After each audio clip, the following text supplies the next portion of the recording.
Y'all ready? Yeah, let's go. We are live, Bug. Oh, we are live. Yes, sir. We're officially back at it.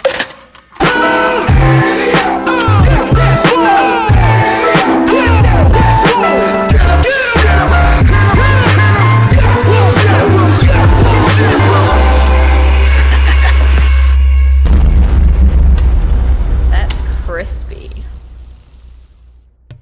All right, we're good. Yes, sir. We officially back at it. This is Book Nice coming at you with the Articulated Comic Book Art Podcast, episode 100. I'm your host. I got my boys with me. My right, my left, my back. Pancheesy, Rick Dom. That's a really big moment. Colonel will be joining us at some point. Sipping mimosas or some shit.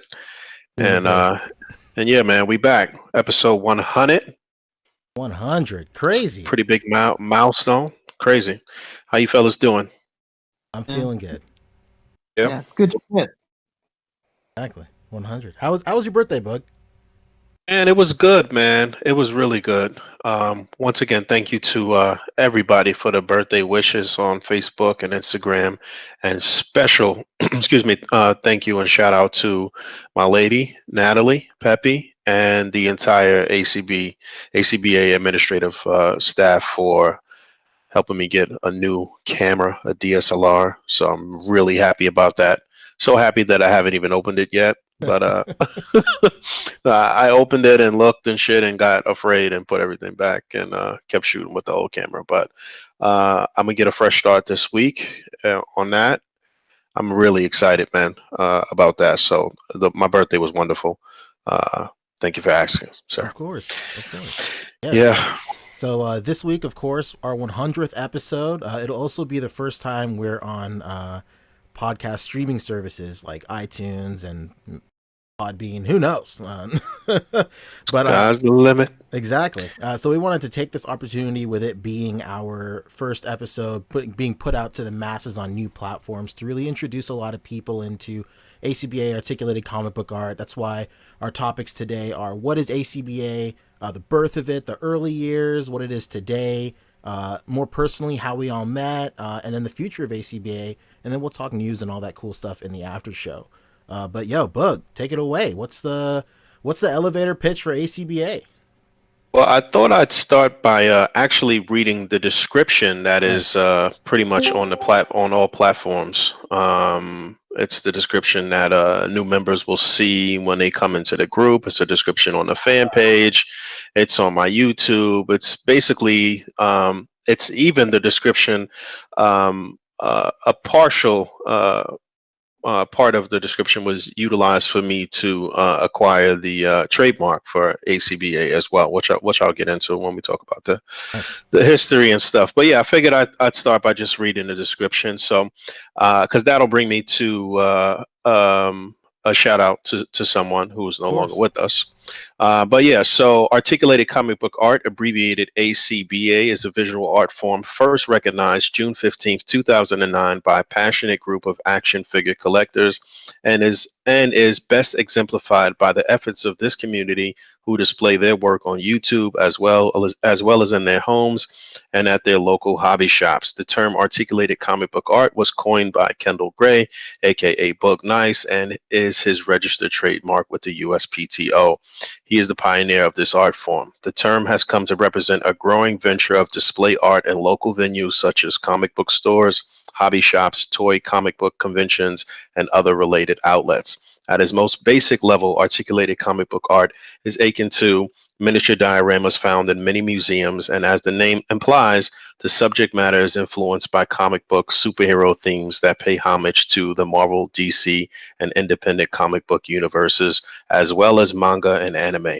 A.C.B.A. makes use of highly articulated action figures and primarily the 1/12, 6-inch, or 1/18 3 3/4 inch scale, incorporating elaborate background sets, dynamic dramatic lighting, scaled props, inserted paper dialogue balloons, and comic book style sound effects with the end result emulating scenes lifted right from the source material.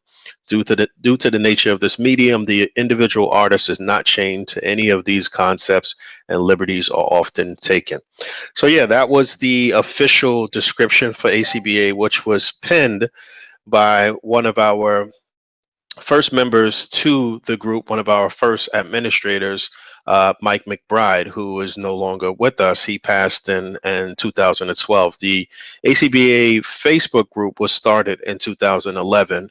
And during that time, Mike penned quite a few of our descriptions and as far as the terms for A.C.B.A and helped. I mean, he did everything from a writer's standpoint. He was a writer, actually. He had wrote a couple of books, and he was a good friend, man. He was one of my one of my best online friends. I had never actually got the opportunity to meet him, but we spoke daily. We spoke a lot, and it really it was devastating when he passed, actually, to me, especially considering that, like I said, we had never actually met. But I felt like I had known him for a long time. He's one of the people that actually pushed me to go and trademark the name, and said that he'd help with any stuff that needed to be written up, and that's what he did, man. Oh, wow. Until the day that he passed, he did everything he could to help legitimize A.C.B.A. So yeah, rest in power to Mike McBride, aka Non Fires. But before that, before we got onto Facebook, I guess I'm going back to the early years, right? Yeah, let's go. Yes. So before we got onto Facebook, I'll go back even further. Um, I was collecting entire life. I took a little brief hiatus, I guess, during high school, and when you start exploring things with girls and Hmm. trying to be cool and whatnot, you say, do I really want to keep playing with toys and shit like that? And I did the right thing. I didn't throw out my stuff, but I just kind of boxed up stuff, and I wasn't collecting for a while. And then when I guess it was the Spider-Man Classics, Spider-Man figures that they put out, like that superposable Spider-Man Classics figure that they put out that came with the big Spider-Man head base. This was pre-Marvel Legends, by the way. I was going to community college at the time, and there was a comic book store right down the block from the school, and I would go in there and buy comics and read comics and stuff like that. And I saw the Spider-Man figure that day, and I picked it up, and that really, like, it was almost like I don't know. It was something just got activated when I picked up that figure, and I bought it, and it just brought everything back to me and just kind of put everything into perspective and put me on the right path, or what I thought. I didn't realize at that time, but now looking back, it was like that was like a gateway into putting me back on track into what I should and want to be doing, basically. And so yeah, I bought that figure, but um, I was eager for more. I was thirst at that particular point. Like, all right, are they going to put out more stuff? Are we going to, is this the time where, companies going to start stepping up with articulation, at least domestically? Because I feel like even at that time, some import companies were still doing pretty well articulated figures. But domestically, the last thing we had before that was like the '90s X-Men figures and shit, which I still had all of those at the time too. What year? But Around what year was this? I guess this had to be, well, Legends came out in like 2000, 2001. So I guess this had to be 99. Okay. Um, Some of the yeah, cats wait, in I the think I chat weren't graduated. even born in '99. Word. I think I graduated from high school in 98, if I'm not mistaken. So yeah, this had to be 99. I Mhm. would say 99, 2000, something like that. Um, but yeah, so that just lit a spark, and then a couple years later, that's when Marvel Legends popped up. That first wave of Marvel Legends popped up in Toys R Us, and that blew me away, knocked my socks off, and I bought all four figures from that first wave. It was Iron Man, Toad, Hulk, and Captain America, and yeah, that was the beginning of it right there. So once I did that and started searching for the next wave and kept um, looking at forums, that's when I started searching and searching the internet every day. I was searching the internet literally every day and looking for people because immediately I started like posing shit and trying to set up displays because this is something that I was doing since I was a very young child. Since I was a kid, I was always setting up displays. Me and my brother and my friends, we would have these huge like wars with our GI Joe figures and set them all up and like it was almost like a game of chess with the figures. Like, all right, well, my guy was here, he took out your guy, and like, I would always do these extravagant or what I thought was extravagant setups. And so when I got my hand on these legends, it was pretty much more the same. But I was like, I had a nightstand by my bed. I would, set up little stuff every night and change it up like every couple of days or whatever, just posing. But I was searching the internet every day and looking for any community where people were doing displays, basically. And that went on for a year or so, I guess. At the time, I'm pretty sure the only forum that had people like sort of semi doing anything like what I was looking for was the Foosh network, if I'm not mistaken. Um, and I would always look at what's homeboy's name that had the MarvelLegends.net. It's still up actually, MarvelLegends.net. Um, so he would update his site every time a new wave came out. I would look at that. During that time, Toy Fair magazine was out, which was headed up by well, one of the editors was Zach Oat, who is now the main guy at Diamond Select. And so Toy Fair was a big inspiration for just looking at stuff. And so yeah, fast forward a bit, I finally get onto YouTube, and I guess YouTube was maybe like a year old at this time, right? When did YouTube start? 2008, Oh, before that. I think like 2007, 2000. Well, 2000. possibly yeah, around between 2006 and 2008. Because I remember I was a senior in high school when YouTube first came up. Okay, so yeah, in those early days, YouTube Uh, was it started in February 14th of 2005. Shit. 2005. Okay. All right. So, at that time, there was very little like quality content on Yeah. YouTube. As you understand, like it was literally YouTube. Yep. Like it was just the bare bones, raw, just like no editing. People just putting the camera on and talking for as long as you could talk. If you fuck up, you fuck up. It is Yeah. what it is. Like. Um, and that was fun, man. I think that was some of the some of the worst, best content on YouTube during that time. But anyway, I discovered Shartimus Prime at that time, and he was, talking to the camera, talking about figures, doing reviews and shit. And that was the first time that I really experienced a toy review or experienced toy reviewers in general, and I thought that was cool. But the thing that really, really piqued my interest was a guy named Tony the Beaner who was on YouTube, and he had a X-Men display. This display is still up on YouTube too.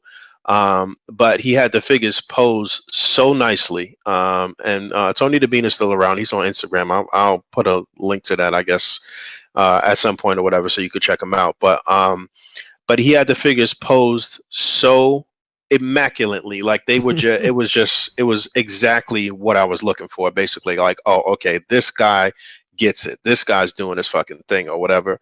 And I saw that, I saw Shartimus, I saw a couple of other people, and I said, all right, cool, this is it. I gotta do something. And I put up that first video that I put up on YouTube, which was just my collection, just showing my detolfs, and it had like some crazy rock music on it. To this day, that video is still up. But I didn't show myself, I didn't talk or anything like that. Getting on the internet and like interacting with people on the internet, and that shit was totally out of my wheelhouse at the time, totally taboo to me. I could have never thought that I would have been um point that I'm at now, as far as being out there, my face being out there, talking on the internet, interacting with so many people all over the world. I would have never thought that, because I was totally private, and just, I wasn't with that type of shit at all. So it took a while for me to speak. It took a while for me to show myself, and of course, like the number one question and comment once I showed myself or spoke or whatever the case was, "Oh, you black?" Classic. Basically, like, "Yo, you black?" Like, "Yo, that's crazy." So yeah, that was hilarious, because other, when you think of the typical stereotypical nerd, it's some white guy, some white kid or whatever. But it was great because it was not only breaking that sort of mold and that stereotype with other, Caucasian collectors, but it made other collectors who were black mad comfortable. Like, oh shit, like, okay, there is somebody, there are other people out here that's doing this. And once that happened, that's when that community on YouTube started really, like, our numbers started going up. A lot of people started coming on and sharing their collection and talking about themselves, saying where they're from, what country, what city, what state, whatever the case may be. And at that point, we pretty much became the Marvel Legends community. It was a community of people collecting Marvel Legends, showing their displays, setting up new displays every few days, and we were literally just talking to our small little community through the internet, through YouTube, and it was wonderful. It was a great experience. And at that time, it might have been 30, maybe 40 dudes tops, maybe, in those original days. Shardamus, Sentry, Lou, Mag Gus. Hey, Light was I- one of them too. Yeah. Say it again. I'm almost certain Light was one of them too. I think. Yeah, it's a lot of the guys that are now kind of in the background, as displays have become more prevalent, that some of these new cats don't know have been here since day one. So yeah, Light. It was just a lot of dudes that are in the background and not doing too much displaying right now, but have been following the movement and have been fans from the very jump. But Yeah. um, but that community, early on, it was wonderful, man. It was a good feeling to connect with people that were like-minded, and pretty much focusing on the same thing. Yeah. They had a hobby. Yeah, it's What were funny you you gonna say? mention that. It's funny you mention that because even though I wasn't involved in A.C.B.A. that early on YouTube, I was involved with like the retro video game community and the video game community, and just like Hmm. you said, in very early YouTube days, like once you found that community on YouTube, like it really felt like you said, like not the best, like the best videos, but like they were the worst edited. Everything felt just like so real, like you were really getting to know these people and stuff. Like there was never like any, I mean, people were obviously trying to flex on like early days and stuff, but like if you compare that from where it is now, everything is just so much more real back then. And I just remember just the communities I was part of in very early YouTube was like bananas. It's crazy. Just like you would do like video responses and all that Yep. stuff. It's You remember, crazy. you remember video responses being at the bottom of every fucking video? Yeah, Yeah, exactly. It's yeah, nuts. crazy. And if you were lucky enough for where your hobby had like had a quote unquote channel on YouTube, like if you were involved in that community, like the whole community would watch your videos, and then you would like climb the ranks in like the front page. So like when I was very early on YouTube, I would do like video game reviews and video game stuff, and just because I was in that community, like all the people we would watch each other's videos, and then all of our videos would be on the front page of like the video game section, or like the science and entertainment section, which is what it was called before we had like a video game section. But yeah, it was nuts. You talking about like early days on YouTube just reminded me of that, and I think that's a pretty common place among like niche like nerd and geek culture stuff on early YouTube. Yeah, and just to let the viewers know, if you don't know, there was a feature back in the day that they eliminated called the video response. Yeah. That we mentioning, and it was literally a way for you to respond directly to someone's video with your own video, and that person would, I think, you had to like approve it to be like connected to your video, so it would play, I guess, immediately after your video. Mhm. Um, and it was a good way for bigger YouTubers to bolster smaller YouTubers following and shit, and say, watch this or Yeah, whatever the case may be. Really, it made things feel like a community back then for because of it. sure. Yeah, definitely. And we use that too for early contests back in the day too, for like displaying contests. Like if somebody had their 100 subscribers contest or 200 subscribers, they say, all right, just make video responses to this video and those will be your entries and we'll judge from there or whatever. Like, man, it was a great community. Shout out to Solid, shout out to Charles Dukes, shout out to oh man, I can't. I'll think of more people's names as we roll through this. But I mean, in those early days, even during that time when we were all pretty shitty, there was still some pretty cool people displaying and doing their thing. Shout out to what the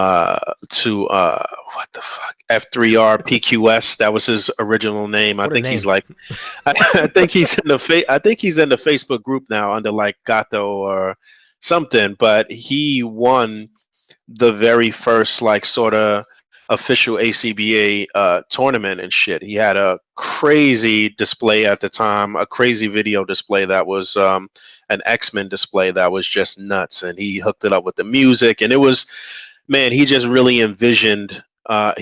embodied what I envisioned for people to do in that first sort of A.C.B.A. video contest and shit. So I'm kind of all over the place, but shit is coming back to me. But basically, that's where it all started. We started calling. Shout out to KJ Hulk, who was another person.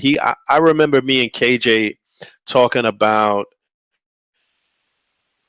talking about A.C.B.A. and the name of it early on, because originally we were just calling our setups art. Oh, I'm gonna show my new art today, because we felt like the figures were a work of art, and then what we were doing with the figures, as far as the displays, was more art. It was art on top of art. So Art on we art, just started, baby. basically, we just started calling our setups art, and then at some point, I said, this is actually, it's articulated art. The figures are articulated. We're doing this now, and we have the ability to do this now because the figures that they're putting out are more articulated. They're highly articulated. You can get all types of cool poses and do all types of cool things. And then at some point, I was just sitting back and thinking about it and thinking about a cool acronym and how I could kind of really flesh this whole thing out. And then the term articulated comic book art came to me. Oh, And at some point after that, I connected with Mike McBride, and shout out to Mid, who's still on Facebook or Instagram somewhere, but he's the person that actually came to me and said, "Yo, we should take this community over to Facebook." They had been on Facebook for maybe 6 or 8 months. I think it was Tamid and Tyler, I think, were the ones that came to me originally and was like, "Yo, we should go over to Facebook." Like they're a little younger than me, so they had that like sort of like young, like, "Yo, this is the new shit. yeah. Facebook is the new shit." Ear to the ground type of stuff, huh? Basically. So and I was just like, like, first of all, it took me mad long to get on YouTube. Like, that shit was like, nah, I don't know if I'm with it. I don't want people like seeing my house. I don't want people like, I just got so here. right. So when they was talking about this Facebook shit, I was just like, nah, I don't know, man. I don't know. I was like, yo, y'all start the group and I'll be over there in a year or some shit. Basically.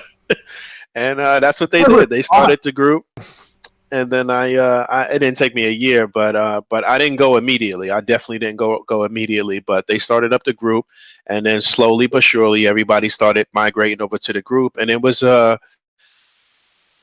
it just basically was um our high at that moment and shit. It was like, we was already drinking, and then and then when we got to the Facebook, that shit was just, oh, let's try this. It was a way to connect with the same people that we were connecting with faster and more directly, and and every minute of the day if we wanted to, and like it was so that was shocking, and that was it was a shock to the system for me personally, doing that. um I met JC originally too. It was a lot of people that maybe might have just been kind of lurking on YouTube that kind of came out of the shadows on Facebook, and we all started getting to interact. And in those early days, the group was like really rough around the edges and shit. It was like a fucking like it was bad. It was good, but it was bad because it was a lot of jokes, and the group wasn't as focused as far as like you can only post display work. We was talking about shit. We were like, there was a lot of jokes. It was just it was kind of rough before we really started getting more organized. But um, once we got over to Facebook, that's when things started to really get more organized, and I started to focus more on turning the hobby into a business, and seeing all of the different ways that we could push the envelope and push display art, and get more people involved in displaying. And that's when we really started focusing more on the tournaments. And yeah, man, that's that migration was one of the best things. So it's funny, everything comes full circle and shit. Now we looking to make the next migration, and do the next chapter, but we'll talk about that Yeah. in a bit. Um, but yeah, man, it was wonderful to get onto Facebook and to see so many people from so many different communities converging on this one spot, and just immediately sharing the tips and tricks and tactics. And like everybody was trash at that time, but there was, even at that time, there was still people that were like stand out, Mhm. that you knew they were going to be heavy hitters as far as displaying goes once they really start to hone their skills and shit. Like we were able to feed off of each other at that time. At that time, that's when I met Pharaoh actually too, who had came over from one of those other forums. I think he was on the Foosh, and I think he was on some other forum and He shit was like the that. Foosh. Yeah, he was the Foosh. That was where he. And then Puda. surprisingly, right, and surprisingly, because it's funny because that's what Salah said to me. He was like, "Oh, you know Puda?" I'm like, "Who?" um, Solid had knew a bunch of other people from the Frush and from other forums and shit like that, that he had invited over to the group and shit. Like, yo, come over here. Like, yo, like some dudes is doing some cool things over here, man. Like, they really actually opening their shit and playing with their shit, and setting up displays and whatever. And at that time, Black was probably one of the first people like really setting up his shit with dioramas, um, on some raw sort of like setups coming from YouTube, where it wasn't a lot of dioramas. It wasn't a lot of people. It wasn't anybody building dioramas like that, like how the community is now with dio structure and shit like that. There was really none of that. So you had little shit that you would acquire here and there, tech deck and little things, and a bunch of poster paper, and just displaying in your DTOF. It was a lot of raw displaying, like how Tony Nabina was doing, just setting up in the DTOF and just posing basically. Um, yeah, I'm all over the place. I don't know where y'all want me to go, but No, that's good. Let's I guess now would be a good time to move into what we are, what it is today. Like, what's if someone were to get involved in the ACBA community, what would they expect in today's world, today's ACBA world? well, let me just make these couple of points, because I gotta toot our horn and shit like that. Okay. ACBA was the first group of its kind on Facebook. When we made that migration to Facebook, there was no displaying groups. There was no groups that were really pushing the envelope like that. Every single solitary group that came, um, basically, and a lot of those groups pretty much tried to, or they did emulate us or copy the blueprint. I mean, once things really started to get structured in the group as far as our um, code of ethics and our um, glossary of terms, and when we started actually adding administrators and really policing the group properly, once that happened, what's that? Oh shit, that's my bad. Once that happened, we a lot of other groups started to form after that and try to pretty much copy the same shit that we were doing. But there's no doubt in my mind that what we started and what we brought over from YouTube over to Facebook is what has really kind of been pushing the envelope from the beginning. Now shit has um, exponentially greater and more artists and more people doing shit, but it absolutely mushroomed out from those 25, 30, 40 cats on YouTube that brought it to Facebook that really started pushing it. And once we started doing the tournaments, that's what really, really pushed it. As a matter of fact, um, Mike Wang was, I don't know if he came over from YouTube. I don't remember him being on YouTube, but I remember him being on Facebook. But I do know that Mike Wang, CJ, and he's the one that put CJ on to A.C.B.A. and to say, yo, you should like try your hand at this. Like you mad artistic and whatever, whatever.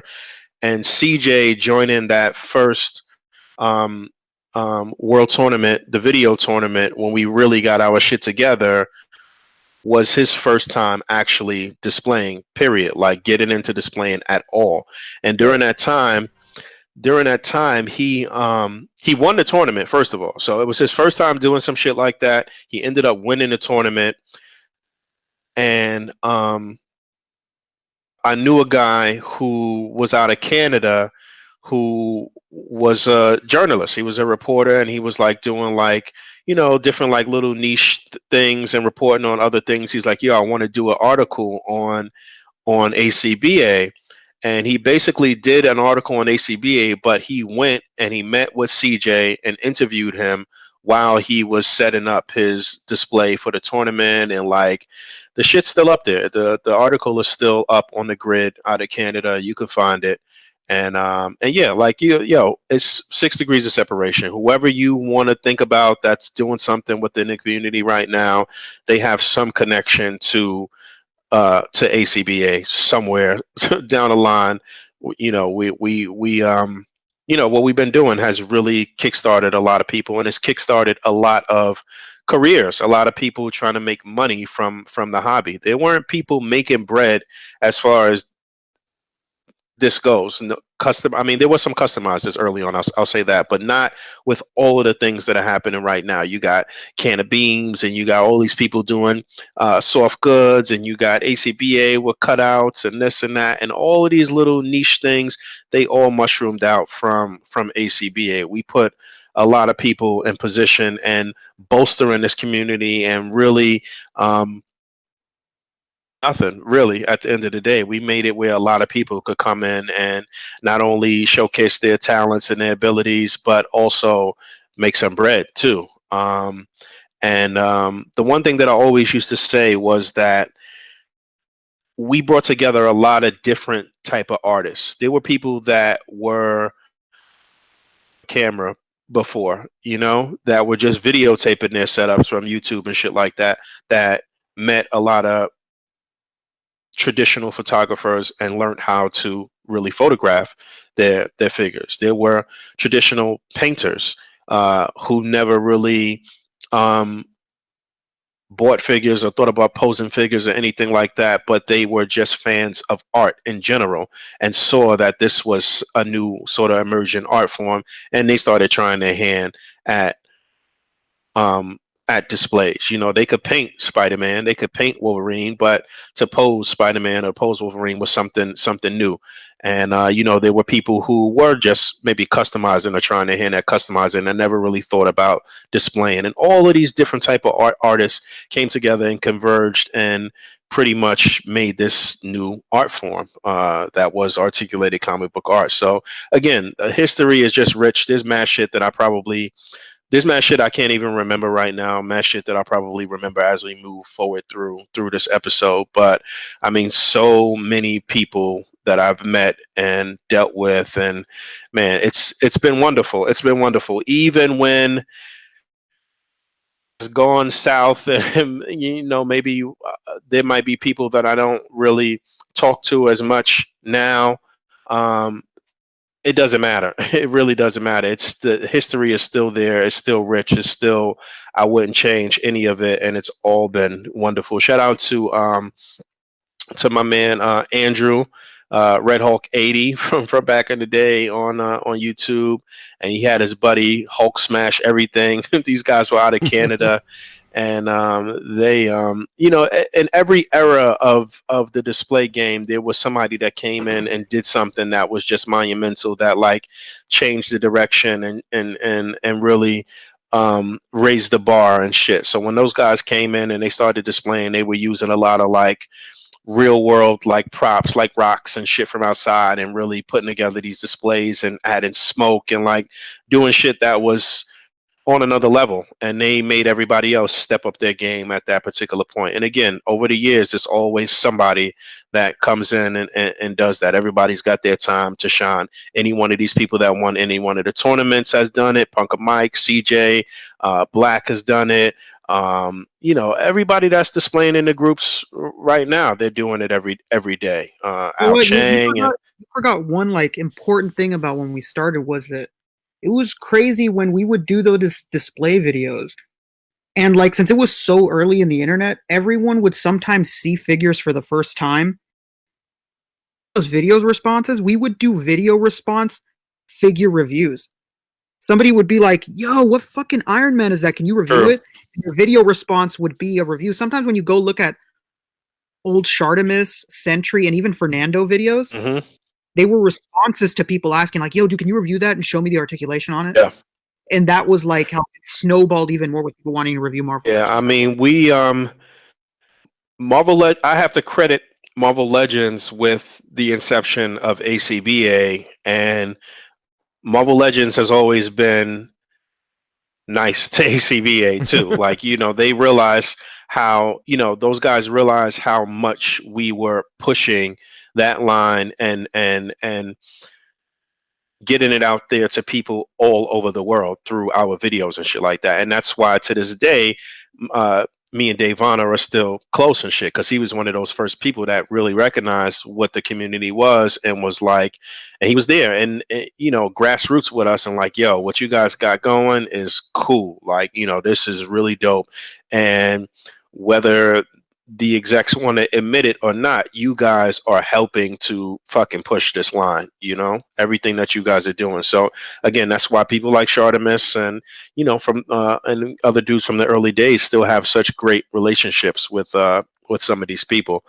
And yeah, but you're right, Rick. That was interesting to see somebody getting something for the first time. As a matter of fact, that video that I have of of the two packs, when I found the two packs, is still up there. And Oh yeah, when you found the Warpath and the Hulk and somebody was and like, "This everybody guy's was greedy. fucking He's mad. selling on He was calling eBay." me a scalper and shit. Hell yeah. So yeah, man, it was crazy seeing shit. And when you would get a notification that, you know, somebody from the community put up a video, yo, you would hop on that shit immediately, because you know, if it was around the time that a wave was about to drop or whatever, that you could be seeing some shit for the first time. Yeah, definitely. And it would be through that medium. It would be through YouTube that you would be seeing the new wave or the new figure or whatever it was like. So yeah, that was cool, and it was real raw.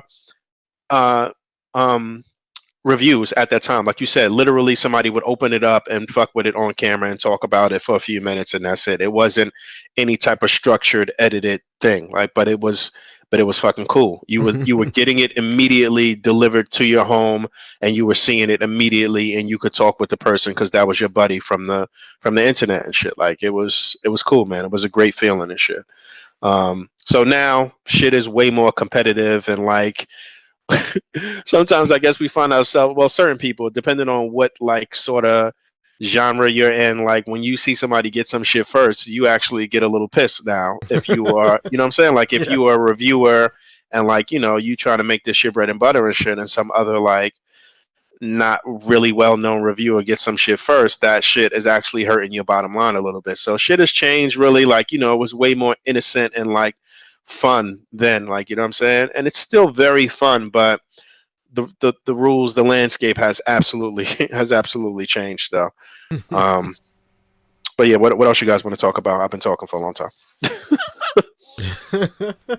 I mean, Rick, you got anything to add? Early years, you're pretty Yeah. pretty. I was never making videos back then. I was always like, that's why everybody remembers me and remembers my name, because I was in every fucking video's comments. Video comments. I never made a video, but that's why I know Shartimus. Everybody always asks me, how do you know Shartimus and Sean for like 10 years? And I'm like, oh, I know them because I was like in their comments every fucking day just talking. Because like Book said, that was our community. Talking. Who I remember the most talking in comments was honestly me and JC, and that's probably why me and JC are so close to this day. Not just because we're No doubt. only 20 minutes away, but because me and JC, I remember constantly being in people's comments.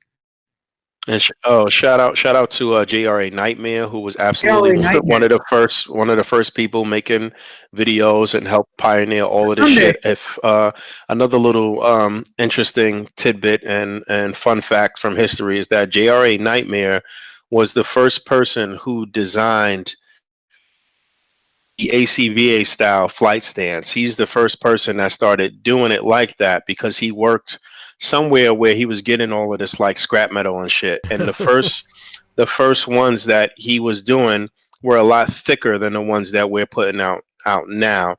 And the person that is making them now, that we contract out to make them now, pretty much took the design from Nightmare. And I contacted JR and asked for his blessing to say, yo, you know what? I have a guy that, because he couldn't get the materials anymore at some point. And I was like, you know what? I got a guy that can do it. Like, is it cool if I do this and brand them through A.C.B.A? He was like, yeah, definitely do your thing. So that's a fun fact. And shout out to Ryan Riot. And it's funny because in 2011, I think it was 2011 or 2012. I don't know. What year was it when the big Sentinel, the MU Sentinel, came out as a SDCC exclusive? It was 2011, I have to think, or maybe 2012. 2011 or 2012, but that was the first time that I ever went to San Diego Comic-Con, and that was the first time that I got to meet a lot of the dudes from the community in person. So me, Solid, Sentry, JRA Nightmare, Ryan Riot. I'm pretty sure that Adam was out there at the time. I think Adam was out there.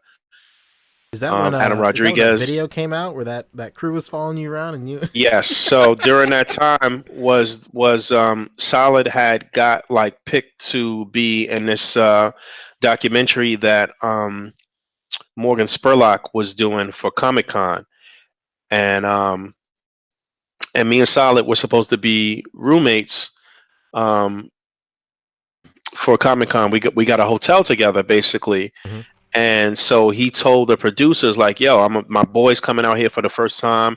It'd be cool if you guys like film that whole experience, like, we roommates and whatever. And it was like, yeah, that would be cool. Let us bring them in and let's meet them or whatever the case may be. So their actual office was here in New York. So I met them and hit it off with them. And during that time, I was actually setting up my first display at Forbidden Planet in New York City. I was setting up a DTOF display or a case display for them with Ronin and some hand ninjas and something I was doing there. It was a big hand ninja display that I was doing there. So the producers or the film crew from the documentary came and filmed me doing that setup and setup. They actually came to my crib early in the morning and just hung with me for the day. I went down there. They drove me down there, and um,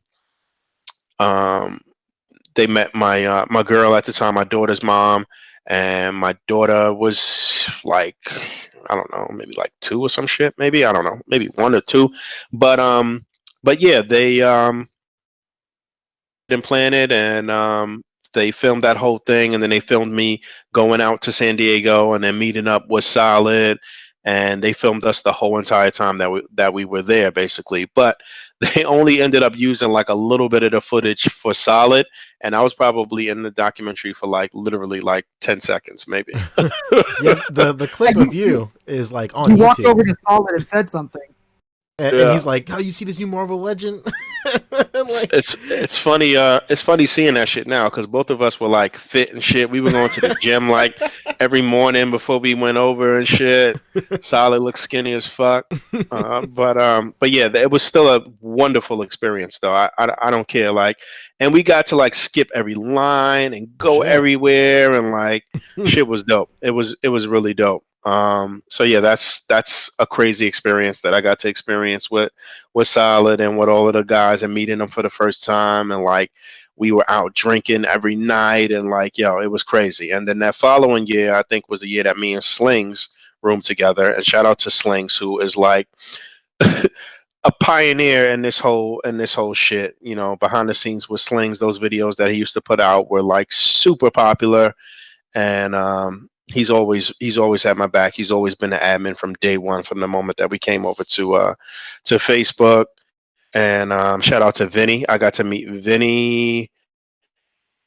It was that first year. I think it might have been like the second or third year. I got to meet Vinny in person for the first time, and his man Jesus was out there, who was like the ultra comedian. That dude was mad funny. Vinny's a funny dude too, though. Um, From I'm just Brazil. remembering all of this shit, man. It's been crazy, man. It's been a wonderful experience. The good absolutely outweighs the bad. There has been very little like ill moments with meeting people in the community or dealing with people in the community. It has been an enjoyable, fulfilling experience doing this whole thing and meeting everybody, man. It really has. But yeah, I guess. Oh yeah. I guess we can move into where we're at today with the community. The main thing right now for the community nowadays is the Facebook group. Like we have a bunch of members. People are posting it every single day. Everybody's asking for advice, getting advice, swapping tips, and like seeing a lot of stuff behind the scenes thanks to like C sides and V sides and stuff like that. And shout out to John Connor, who was the person who originally put together or coined the B side and C side, and made us actually put together that little diagram um, that helps people out in the group as far as posting and shit is concerned. And it's funny, my girl Peppy designed that whole thing. She did that whole shit from scratch on her first Mac, I think. Put together that whole design. And shout out to Todd, because Todd has been trying to get us to do more of those to help out people throughout the to help out people in the group. More of those little diagrams, like the ABCs of A.C.B.A, that little diagram that we have. So we need to do more of those shits. Um, Go ahead, P. You just said that and just reminded me about other shit. Yeah, of course. Shout out to Lou. Shout out to Lou too, who coined the term MSD, and coined the term something else he coined too.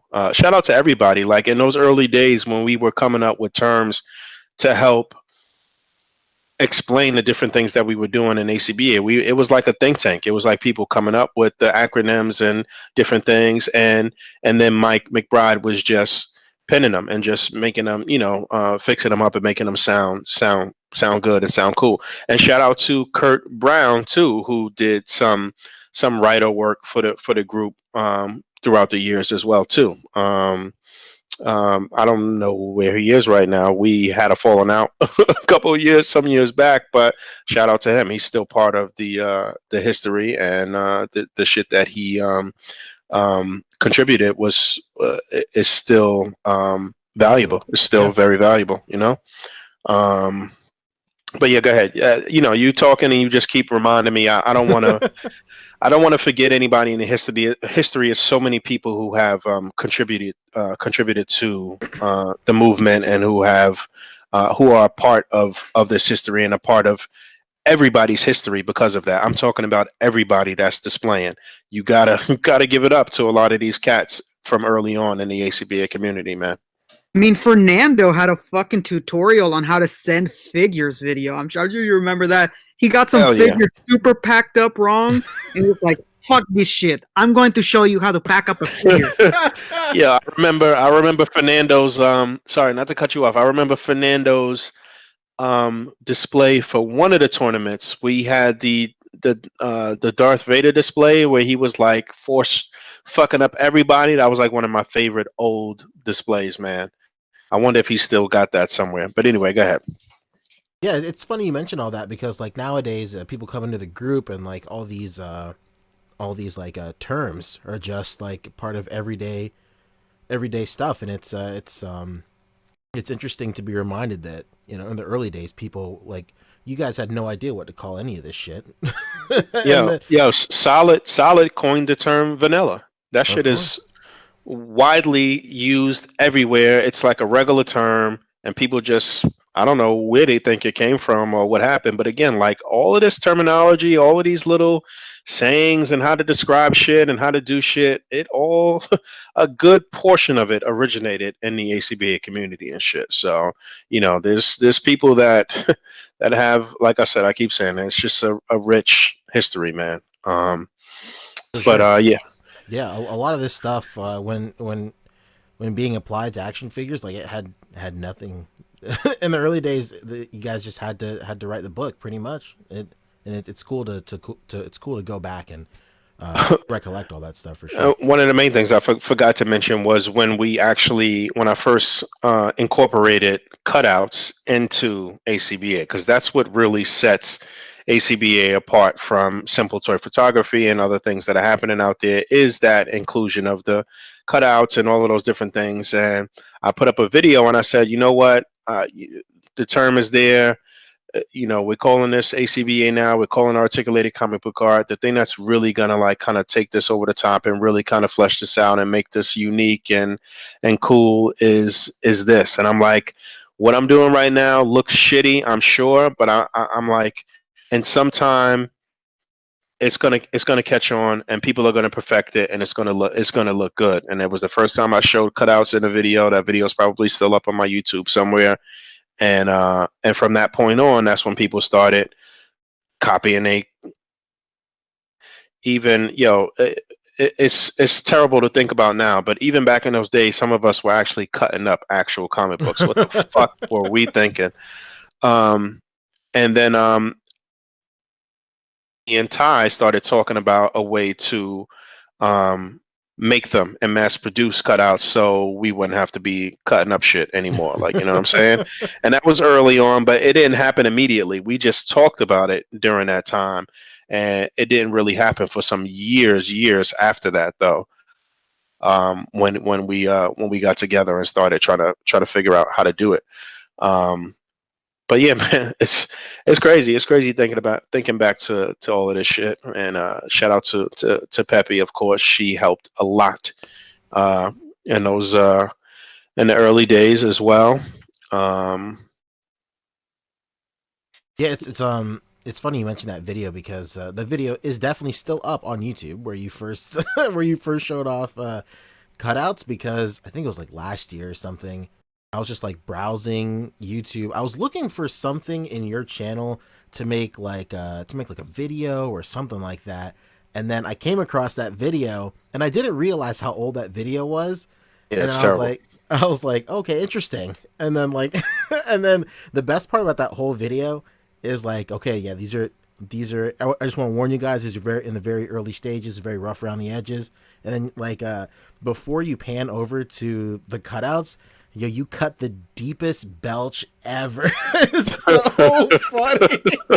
And he's like, and you're like, yeah, well, these are cutouts. And I'm all like, how old is this video? And I'm like, I see how old it is. I'm like, yeah, to harken back, like back then, like you start the footage and you just roll with it. You know?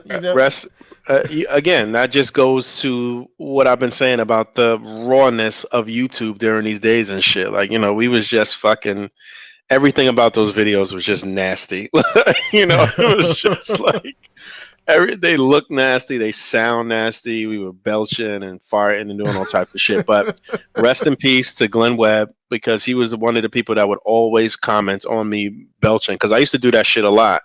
He was like, this shit's nasty, man. What do you like? What are you doing? But yeah, shout out to rest in peace to Glenn Webb, who obviously was a major person in the community. Not so much as far as the A.C.B.A. Side of things go, but he's been there since I can remember. I don't know, not from the very beginning of the YouTube days, but he's been there. He's always been a supporter. We've always spoke. And yeah, man, I miss Glenn. And shout out to Craig Warwick, who won, I think, the second A.C.B.A. World Tournament that we had. He's been immaculate and always been great. He's always been helpful. He's come to judge a few contests after that. And I can remember he was the first person that I spoke to when we found out that Glenn had passed and shit. And yeah, man, shout out to Craig. Rest in peace to Glenn, and rest in peace to Lou Thug, who was literally the first person that I ever traded with. That was huge back in the day too. Trading with people. Fuck, I forgot about that. But trading with people was just crazy. We would always fucking trade. We would put up trade videos. Like just put up videos. This is what I got for trade. Right, this is what I got for trade. Hit me up. I need DC Batman. It was crazy. So Lou Thug was the first person that I ever traded with. It was either Lou or it was E. It might have been Eric. I'm not sure. I think it was Lou. I think Eric was the first. No, I think E was the first person I ever traded with. I met him like over by the Bronx Zoo somewhere with my daughter when she was in a fucking stroller in the street, and we traded figures, or I think it was a trade we were doing. Like it was a fucking drug deal in the middle of the like most grimiest block in the fucking Bronx. I'll never forget that shit. But to this day, he is my man. He's one of those people that I actually chill with in the community when I'm out there with my Jersey boys. Shout out to G, and shout out to Ja, and shout out to Diego and E and everybody out in Jersey or whatever. But yeah, so I met E. I think Lou was the second person that I traded with. But Lou was like, yo, just come to my crib. I'm like, again, this shit was all like new and taboo to me and shit. Like, what? Come to you don't know me, dude. I could kill you. Like, I could be trying to kill you. Like, what do you mean come to your house? But I did, and I went over there and traded with him and shit. And rest in peace to Lou, man. But I understood why he wanted me to just come there and shit. Like, you know what I'm saying? Like, he had a weight problem. He was overweight and shit. And dude was just, he was lonely, man. He was lonely, man. And so I would just go. I would go and chill with him pretty often, man. I'd go. His mom was the nicest lady in the world. She would always offer me food and shit like that. She was like the typical like Spanish lady mom and shit. Like it was crazy. But yeah, man, he lived like across the Bronx from me. I would take the 12 bus all the way across the Bronx to the opposite side and go kick it with him for a few hours and play video games and just talk about legends. And like, he just wanted somebody to come and fucking hang out with him. And me and Lou had a tumultuous, like rough relationship too. but before he passed, we definitely was good, and rest in power to him, man. He was definitely a major person in the early days too in the Marvel Legends community and shit. So yeah, we lost a few, man, but again, the things that these people have contributed are just they're priceless, man. So yeah, I keep straying off because I keep thinking about shit, but No, it's all good. But yeah, I mean, I guess yeah, you explained like all the early stuff and like how the movement got started and stuff, and I think it's like very valuable to hear all that stuff, especially for a lot of newer members who join and don't necessarily know the history of it and just how long it's been around and where it came from and stuff. It's really cool. It's very tight. no doubt. And yeah, like basically, for all the members like joining today, you already know what A.C.B.A is about all the time. We're out here displaying and teaching when we can and stuff like that. And like I was saying earlier, like like our our primary place is Facebook. We're making moves on Instagram too, so like all of our cool stuff is on Instagram as well. We've made moves in like Reddit and Twitter and Discord as well, and it's really cool, man.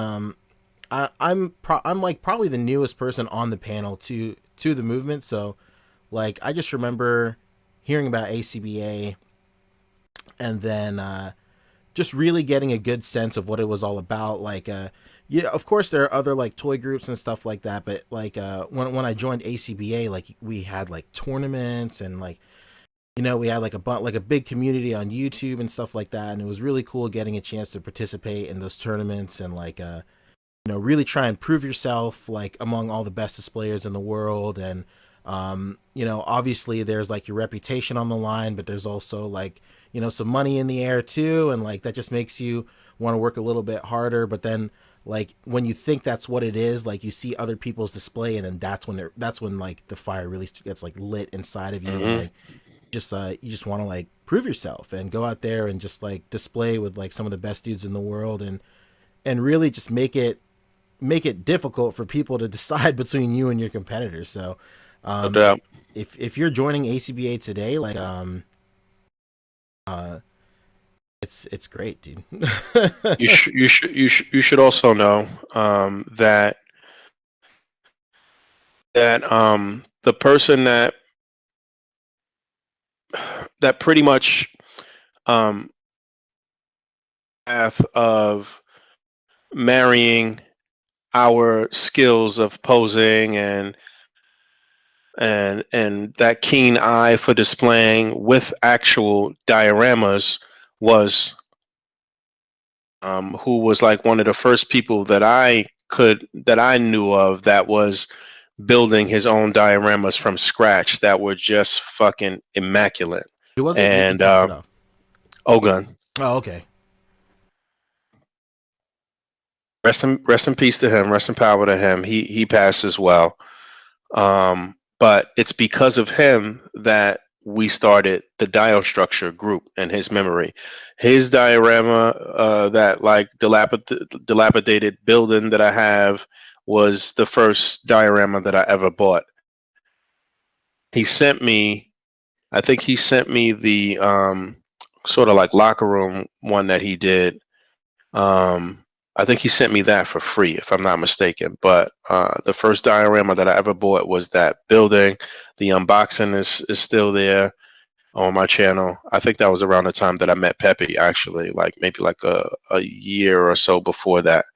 Um, because of him, we started the Dio Structure group, and that's where all of this um, thirst and the um, want to build like we had built, or like we had helped to cultivate with A.C.B.A, was passed on to that Dio Structure group. And then shout out to Al, and shout out to Chris Lyons, and shout out to JD, and all of those guys that are still running that group, which is our sister group. I think it's a lot of guys in Dio Structure that don't really that don't really even know the history, or that is pretty much A.C.B.A right there too. But I think that needs to be said. And JD was one of the. It really sucked when Ogun. It really sucked when Ogun died, and we'd all. I think you specifically and somebody else reached out to Ogun's father and was like, "Hey, man, Oh take yeah, whatever you man. had, raffle everything off, and you guys can keep the money. Like, let's just get this in Or the hands of collectors that knew and loved his work." Oh, yeah, because And his father was on some. Nah, this shit is worth much more than that type of hype. I think I remember. I remember his father. I remember his father hanging around in the group for some time after he passed and interacting and whatever. He saw how much love and respect everybody had for Ogun, and like, that it was sort of like bittersweet to him. I'm sure it was like, damn, like, like that's crazy. Like, but I think that ultimately it made him feel so like that he just like, he didn't even want to deal with that shit anymore. I guess I don't know. I spoke to him a couple times or whatever, but because this guy was so fucking talented, man, so talented, uh, so talented. Even to this day, and people to this day that's fucking with him, really. Like, what I'm saying? There's people out there doing their fucking thing. Don't get it confused. Chris, freaking, um, um, and speaking of JD was one of the people from the early days. Steve McComb was one of the people from the early days on YouTube as well. But he is one of the only other people that has a piece from Ogun too. He's got that Fantastic Four like portal gate or whatever. He's only showed it off a couple of times. I'm pretty sure that the video is probably still on YouTube. But that shit is tremendous. It's great. He ended up having to rework some of the wiring or something in it at some point or whatever, because he's good with shit like that too. He's real talented as far as like painting and displaying and building and all of that shit. He's what I would call like a triple threat. Like, there's people that could just like pose their ass off and whatever. But there's some people that they could do all of that shit. They could customize, they could pose, they could build their own sets and dioramas. They could do all of that shit. And that's why CJ was always still really, really talented at the shit, because he just was an artist through and through on every front and shit. And those people normally like that, like a Punker Mike or somebody like that, a Michael Wisman, those people are fucking level with their artistic abilities and shit. So yeah, um dominate during tournaments as well. right, yes, and you man, so some of these guys are just like they don't even get the props that they fucking deserve, man. A lot of these guys. And again, shout out to Al, who's been one of the people pioneering again, or pioneering on with dial structure and shit. Again, that shit, all of this boom of regular everyday dudes building their own sets and shit like that, and then us display artists buying those sets and bringing them to life and shit like that. That shit started with Ogun. It started with the A.C.B.A community and shit. Don't get me wrong, people been building dioramas for years and shit, but specifically for display art for A.C.B.A, it started here. Like, you know what I'm saying? So Yeah, like, again, I know somebody argued once before, and it's just like a typical. Somebody always has a response, and I don't disagree. Yeah, there has been, like, I mean, for like a long, long time, a lot of Gundam dials and whatnot with like dilapidated Gundams and stuff like that. But those were never, they were never meant to be moved. I don't know if anybody knows that, but all those Gundam dials that are from like 10, 15 years ago, like they're all like glued in place. Like there's no, it's very different when you can take a piece out of a dio and use it for something else and make it something else. And those pieces were never intended for that. They were strictly like museum style piece. Like there was a dilapidated like Gundam that's like in a mountain that's like a very like classic picture from like 15 years ago. And like I understand what you're trying to say, but it's not the same when that is always supposed to be there and there's nothing that's supposed to be moved and it's like fucking glued into place. no doubt. Like those were never done the way that the dials that have been done with Ogun and other people have been done, like where they were, modular and they could be used for different scenes. Those were never intended for that. Yeah, man. So, shout out to everybody. Shout out to every member that has ever been a member, that is currently still a member. It don't matter, man. Again, the history is is there. It's so rich and it's still wonderful. I keep saying that because that's truly how I feel, man. Again, it hasn't been too many ill experiences with this. This is supposed to be our escape. It's supposed to be our safe space and shit like that. And that's what it's been primarily for me personally. It's been that wonderful place where I could always go, and everybody knows my name. So A good segue is the next thing on the docket is how we all met. I think there's not a better segue than that, honestly. no doubt. I think I'll go first since I guess I'm the newest one here. But big shout out to Elliot Chinnock. He's a great admin. He's like I just remember Elliot, like out of nowhere, I want to say like 3-4 years ago. This is when I had just put out that the first episode of Posing Ain't Easy, and then Elliot started talking to me, and he's like PM me and started talking to me about all that stuff. And before then, like nobody had really talked to me in the community. Like I would post on the A.C.B.A group, and I would even post like on Instagram and like tag A.C.B.A, but nobody would really like DM me on Instagram or PM me on Facebook or anything like that. But Elliot reached out and he was like, "Well, I really liked your video, and can you like explain to me how you did that? And like, oh, you like Dragon Ball 2 and stuff." And I was like, "Oh, tight, this is pretty cool." And then even before that, I do remember, Boog, you reached out to me and you asked if we could use one of the photos I took of a Play Arts Kai Harley taking a selfie for like cover art on iTunes. Yes. So to quick correction, you did talk to me a little bit before, but I feel like that was more on like a business end. Like, hey, can we use this? Okay, cool. And then Yes, it was for the three different sort of theme songs. And shout out to Realistic because she had one of the theme songs. JC obviously had one, and then mine. And I wanted to use your Harley pick for the cover for Realistic's thing, so that way people could purchase the theme song off of iTunes basically. So yeah, there was one cover for her and one for JC's song, Jay-Z. One for too. JC's song, and one for mine. Yeah, man. Hell yeah. And shout out to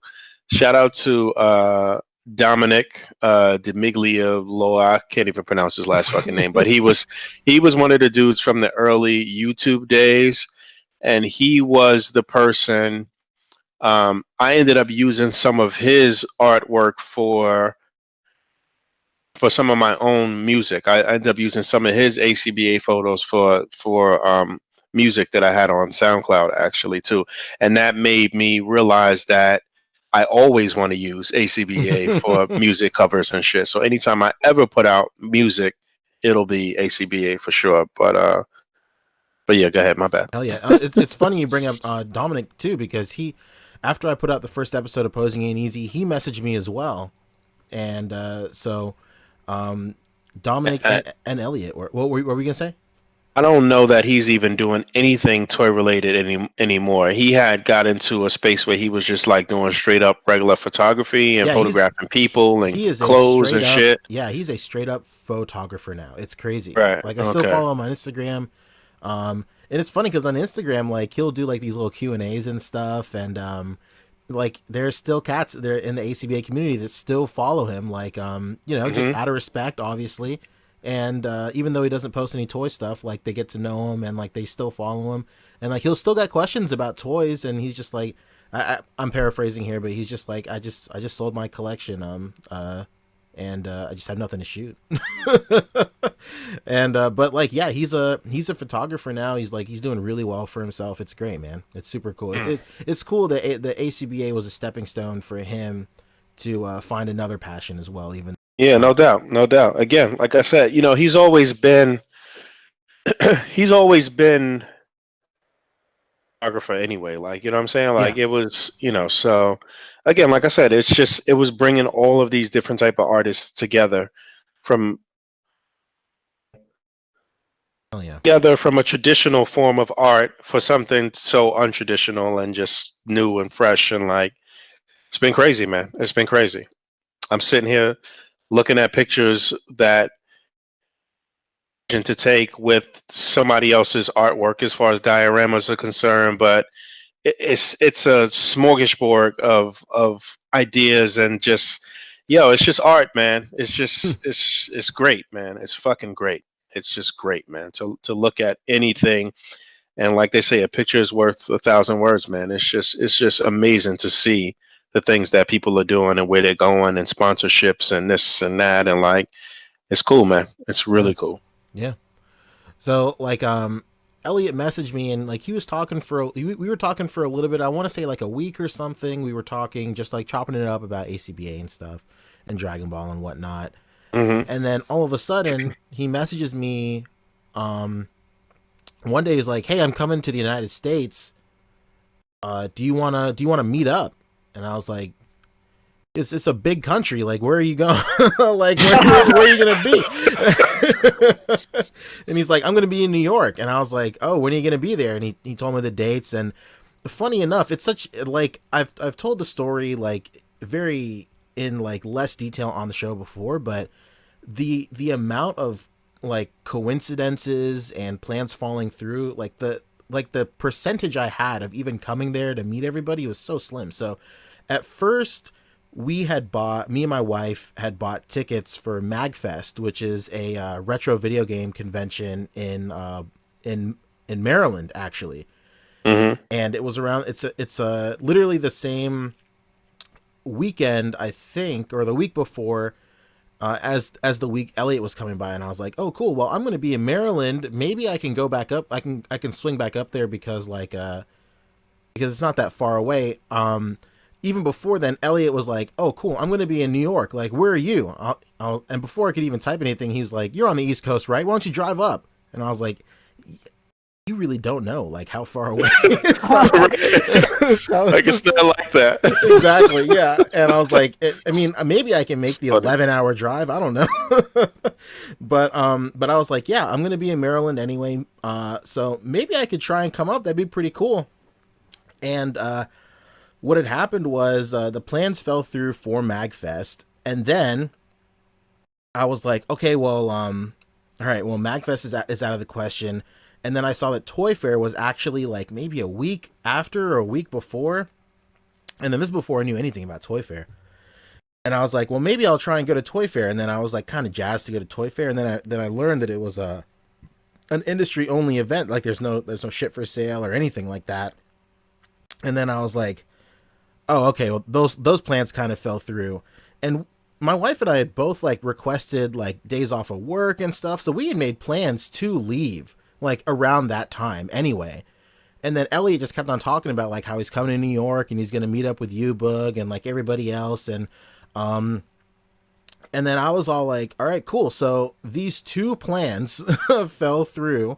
Give me the details of when you're coming stateside, and then we'll see what we can do. So basically I just shifted all my plans for MagFest and Toy Fair and then just moved them like a week, and then drove up to New York, and that was during like that like big like winter storm. Yes, it was a huge snowstorm. It was crazy because like we didn't know, like obviously us being based in South Carolina, like we don't have like our finger on the pulse of like New York weather.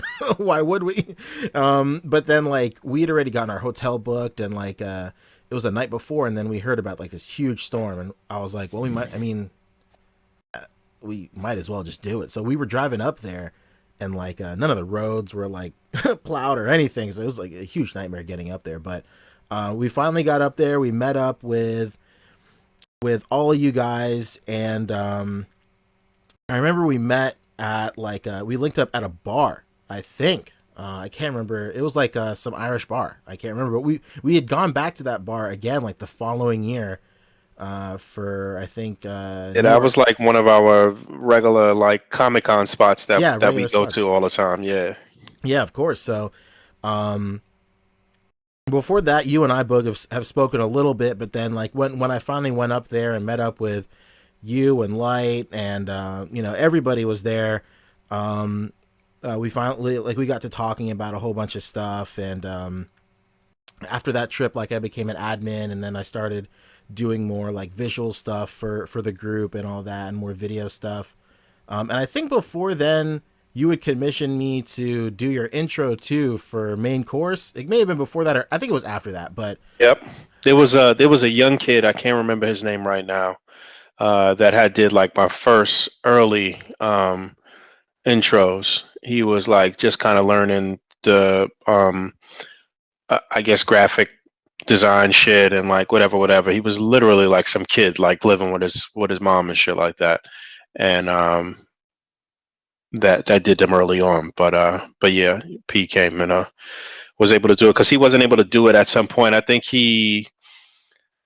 I don't know. There's been so many kids that were kids, when I first started this shit that are now adults. So a lot of them moved on. They went to college and different shit. And it's funny because I still follow some some kids from the early days on Instagram and shit like that. And it's crazy to see them watch some of these people grow up. Like shout yeah, out to my man Ed. Like, literally seen Ed grow up. yeah. You know what I'm saying? So Ed it's posted crazy, that. man. Ed posted There's that crazy picture the photographic other month. proof. Yeah, Yes. with him and Shardimus. That's crazy.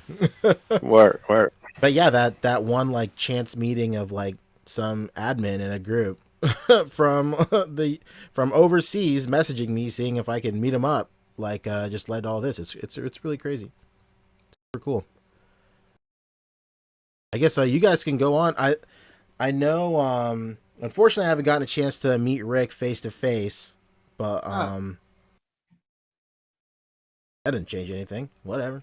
Yeah, it's funny. I've still never met Rick face to face, but Rick has met with David Walton and all these other dudes out west, and like, it's funny because we have our little shit where it's like when one of us meets with the other for the first time, I'm sure we'll get together and be like, all right, so how was he, man? Was he cool and shit? And like, um, and that's sort of how Fabio actually came into the fold because Todd met up with Fabio and Wisman and Punker Mike and Diego Campagnucci, um, who's been around from the very beginning too. Diego, from the early days at least.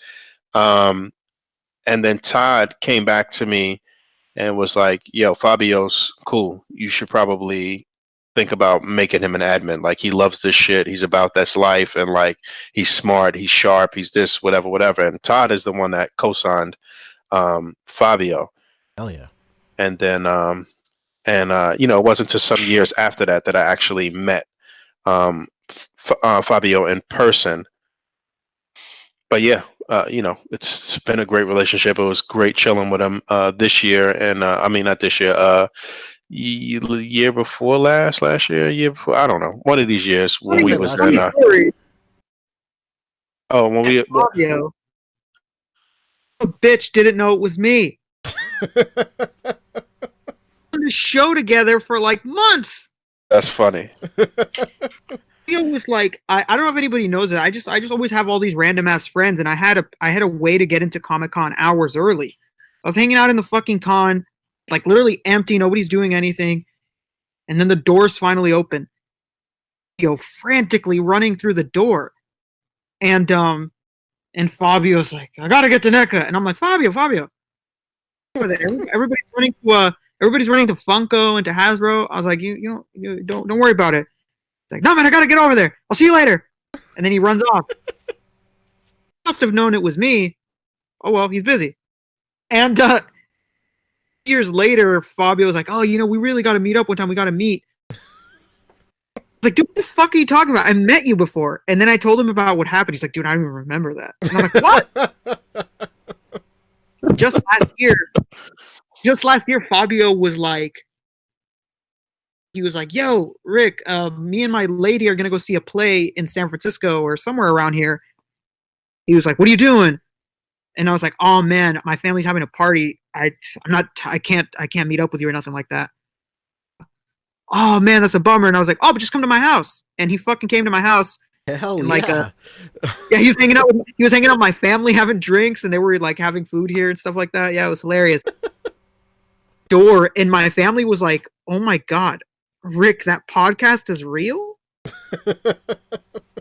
Actually have like online friends? I was like, yes, of course I have. I have fucking Asians that sleep here all the time with fucking KO and Kevin and all these guys. Like, what, those guys weren't real enough? Those guys aren't real enough. They were just grilling Fabio with questions like, so what do you guys do on this podcast? What do you guys talk about? And like, yeah, I met his girlfriend. His girlfriend was like the nicest lady. Sweetest people. They were great. Yeah, she's nice. When Fabio came to visit New York, that's the first time that I met him, and he was with his girl, and we hung out. We got nice and tipsy on the first day that we that we met at a bar across the street from. I think I was still working at the Empire State Building at that time, but yeah, we went into a bar there. Rick, where have you been? Yo, hell no, no, it's funny. My director from Empire State Building ended up leaving and going back over to our original company, and he asked me if I wanted to come back with him, and for a supervisor gig, basically. So yeah, so I'm like, hell yeah. So yeah, that's how I got over to that's how I got over to IBM, basically. But yeah, so it's been some years, but my cousin actually still works over there, and I still got people that work over there with the observatory and shit like that. So oftentimes when when our buddies come here from New York, I still have a little pull to get them up to the Empire State Building and see the sights and shit like that. That's how I got Todd and his lady to go up to ESB actually too. But Fabio for the first time in New York, and then we hung tough and at San Diego Comic-Con last year as well. So yeah, man. So Fabio's good people. Obviously, I met P quite a few times here at the cons and Toy Fair and all of that good shit. I've yet to go to his city, but I got to get out there too. And Rick, I'm gonna see you soon, man, for sure. I did get to see David Walton when he came out here. He and Dave. And who else would have? Oh, Chico, Chico was around from the early days as well too. Big shout out to Chico. Big shout out to Chico. I think there's probably only maybe 2 admins currently that I haven't met in person. I haven't met Chris Downey yet in person, and I haven't met Mashville out in person yet because he's all the way in fucking Australia too. Oh damn, yeah. You met Cappy, Bug? No. Oh, I didn't meet Cappy in person yet, but it's funny because Walton just got to meet Cappy out in Mexico, and I'm going to be getting out to Mexico this year probably, so I'm going to see Cappy for sure. I'm going to be getting out there to one of these conventions, actually. Where Cappy was and David Walton was just pure coincidence. I don't know if anybody knows this, but where Cappy lives and where they met up is insanely far away. Yeah. It's like going from New York to Cali. So this dude was just like, oh, dude, I'm just in town at the same time that you are. And they fucking met each other. Yeah, it was some totally random by chance shit that's probably wasn't really by chance. You know what I'm saying? Like some shit, that was just like, yeah, the universe is crazy, man. But yeah, so again, I always talk about this. I talk about this as often as I possibly can, just the relationships and the camaraderie and just all of those different things. I haven't met Dallas in person yet. Again, 6 degrees of separation. Dallas and Walton have known each other for mad years. Walton's the one that vouched for Dallas to be an admin, and yeah, that's crazy. But the relationships, again, that has been the most tremendous thing about this. It's like I always say this, it's like nerd fight club. Like, we come from all different walks of life. We come from different professions and all of these different things. and there's always something that one of us has or can do that is very beneficial to the next person and vice versa. And we've all been sharing those skills and hookups and little things that we can do and help out other people. It's been amazing. That's been crazy. The our connections and our reach is far and wide at this particular point. Like literally, like, literally we're interacting with people on the opposite side of the globe, and trying to be cognizant of the time zones and this and that, and like it's crazy. Shout out to my man Merv who lives out in Singapore, who was out here doing like his sort of like U.S. tour, and we got to hang out. Who's somebody who's been around since the early days as well. Um, who else? I don't know. I met a bunch of people from the community. I don't know, a bunch. Oh yeah, hell yeah. So the last thing on the docket is just the future of A.C.B.A. and all this stuff. I mean, we always have like great tournaments going on. Like I said earlier, a great opportunity to really try and flex your muscles against other high level display artists and stuff like that. It's very nice. We're making like I was saying earlier as well. The Discord community is growing more and more every single day.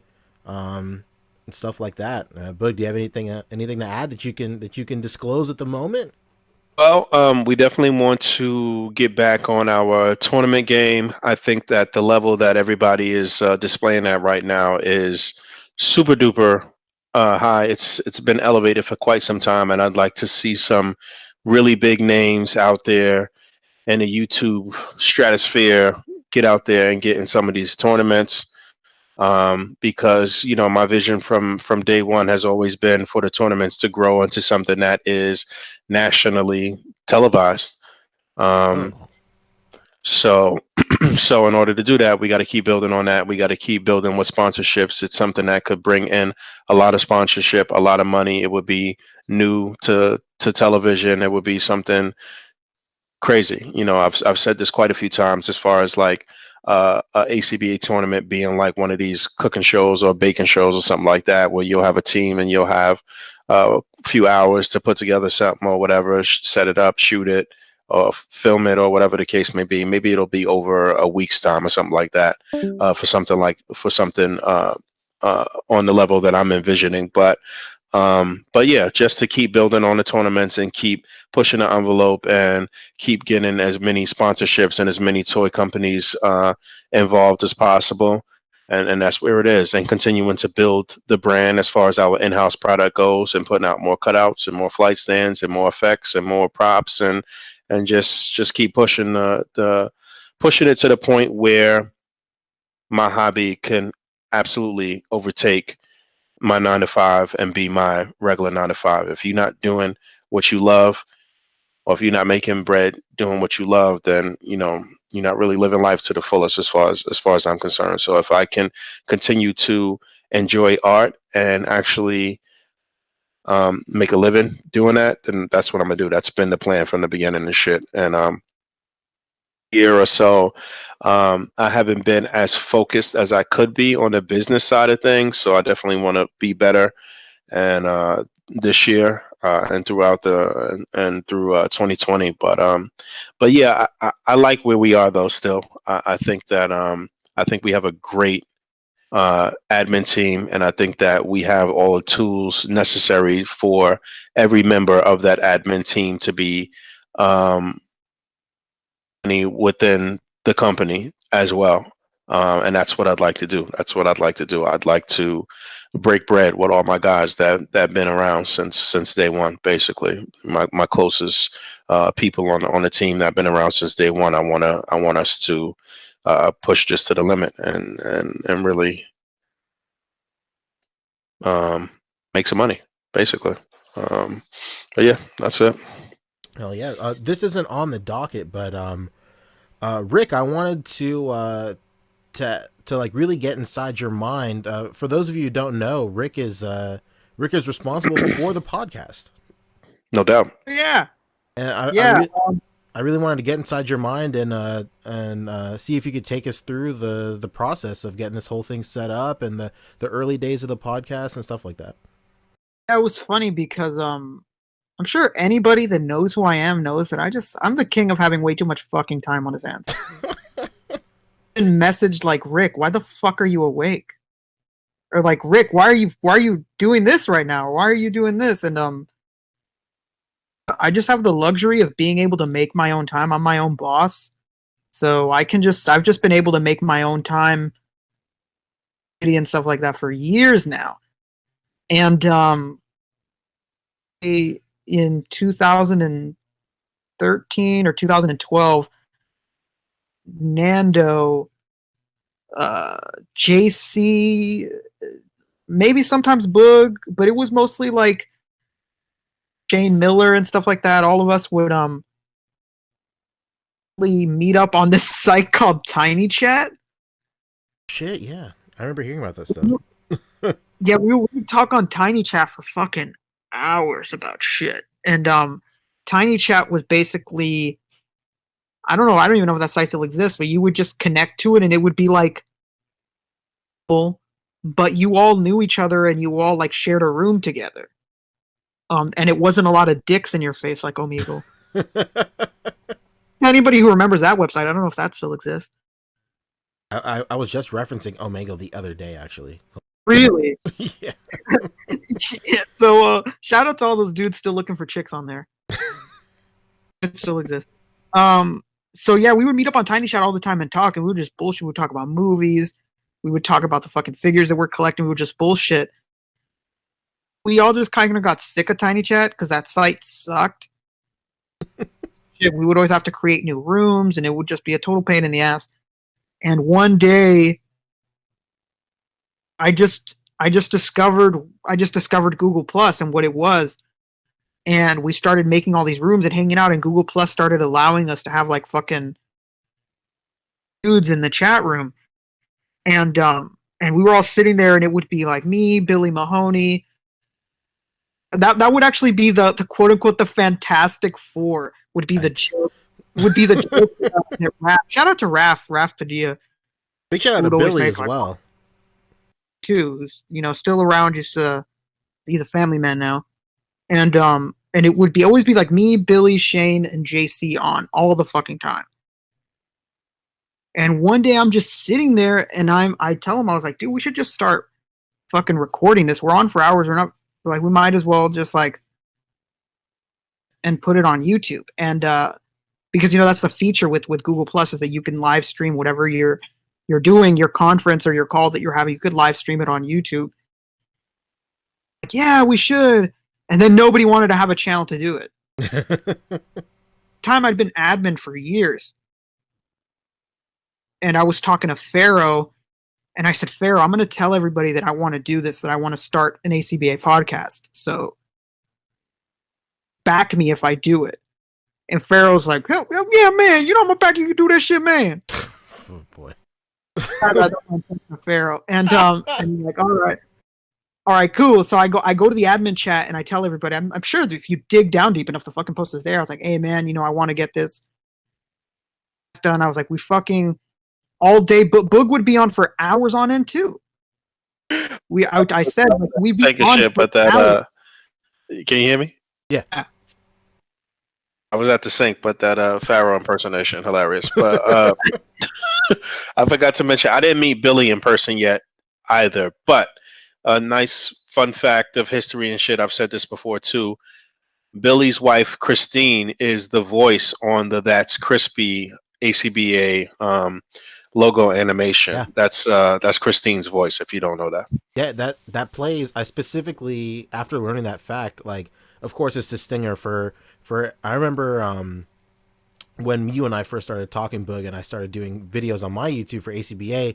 and I did Posing Ain't Easy. You sent me that stinger at the end, and you're like, "Hey, use this," and I was like, "Cool." So, I mean, obviously, you send it to a bunch of people who want to do like A.C.B.A. related videos and stuff. So, like, if you're watching those videos and it's anything in the A.C.B.A. community, you're hearing Christine's voice all the time, and all the time, yeah. And for everybody who's been around since the beginning of the podcast tonight, our intro ends with that specifically. It's such a huge, it's such you an know what? overlooked When I thing, but was it's huge.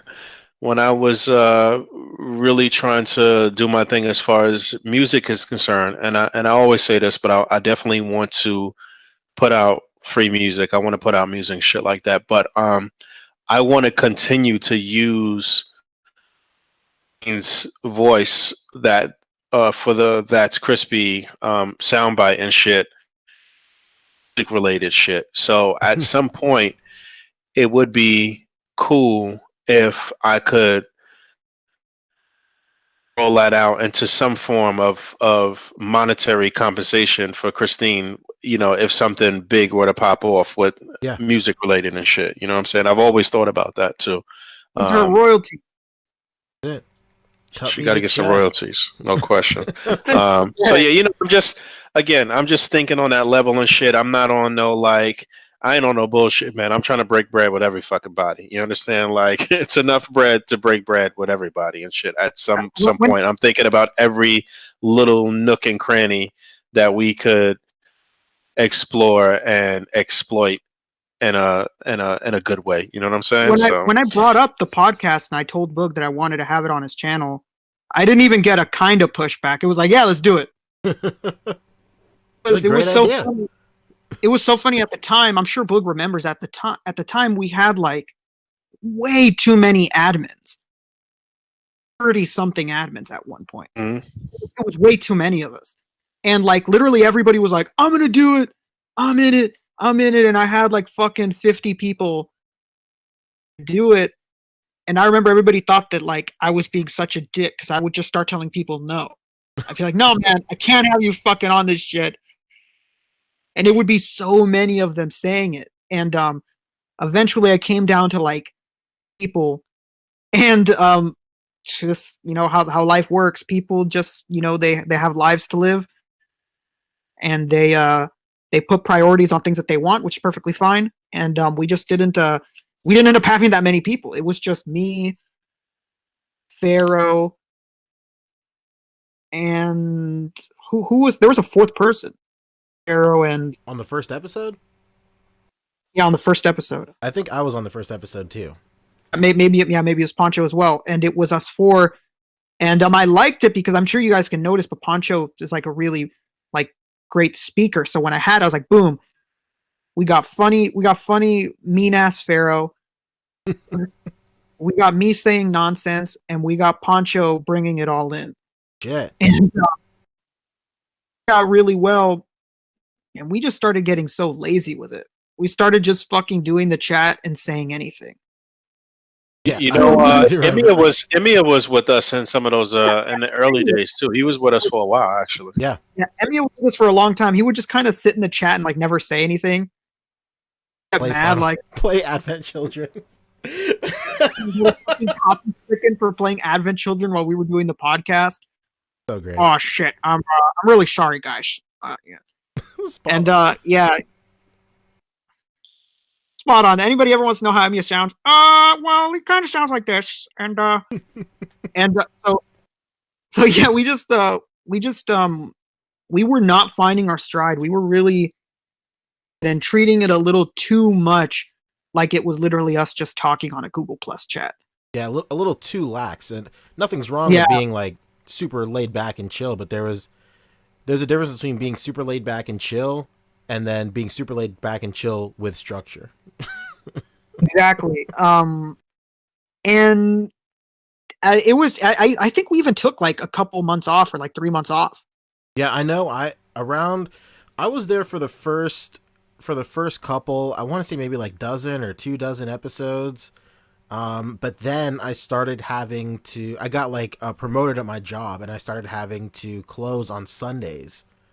And then that's when we were, or maybe it wasn't Sundays back then, but whatever the day was for the podcast, I was like specifically not available. It was like Fridays or Saturdays, I think. I don't think it was Sundays at first. Okay, yeah, because I was I know it was a weekend because of my position. Like a person in my position had to be there every week, like one day out of the weekend. Like that's just the prerequisites of the job. conflicted with that. So I was gone for a while, like in the middle. You were gone, and we'd brought in while you were gone, we brought in Fabio, and we brought in Jake. Jake, just another person who he's got a busy life. He just doesn't have the time to be on the show. But it was just Fabio, me, Boog, and Pharaoh. And sometimes we would throw in a fifth. Like sometimes we would have Todd on, or we would have Danny LeBlanc.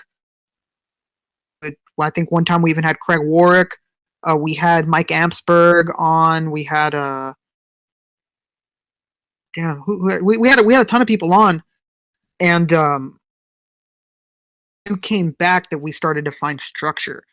Because I was always in charge of making a topic list, so I always had a topic list. But we would just venture out way too much, and we would have like fucking 6-hour shows. People would get so pissed off. I don't know if you know this, Pancho, but this fucking shit, it cuts off after the third hour. Oh yeah. So people, I don't know if it does that anymore, but it did 2-3 years ago. And they would be in the comments like, "What the fuck happened? The show just cut off." And like for like 2 or 3 weeks, we would like end it and then come right back and do another one. Yeah, you had so that to. it would, yeah, because we had to. It would just keep cutting us off once it recorded itself. It was a fucking mess, man. It was really a mess. We had absolutely no structure, and yeah, I was really happy when you came back because we started to and keep it as organized as we should have been keeping it the entire time. Oh, thank you. Yeah, I remember when I came back. During my time away, I had started streaming on Twitch as well. And then I had some experience with setting up streams on Twitch and doing a layout for like video overlays, obviously for video games and stuff. And for a long time, I was streaming on Twitch, usually by myself, but a lot of the times I would stream with my best friend and now sister-in-law, Brandy.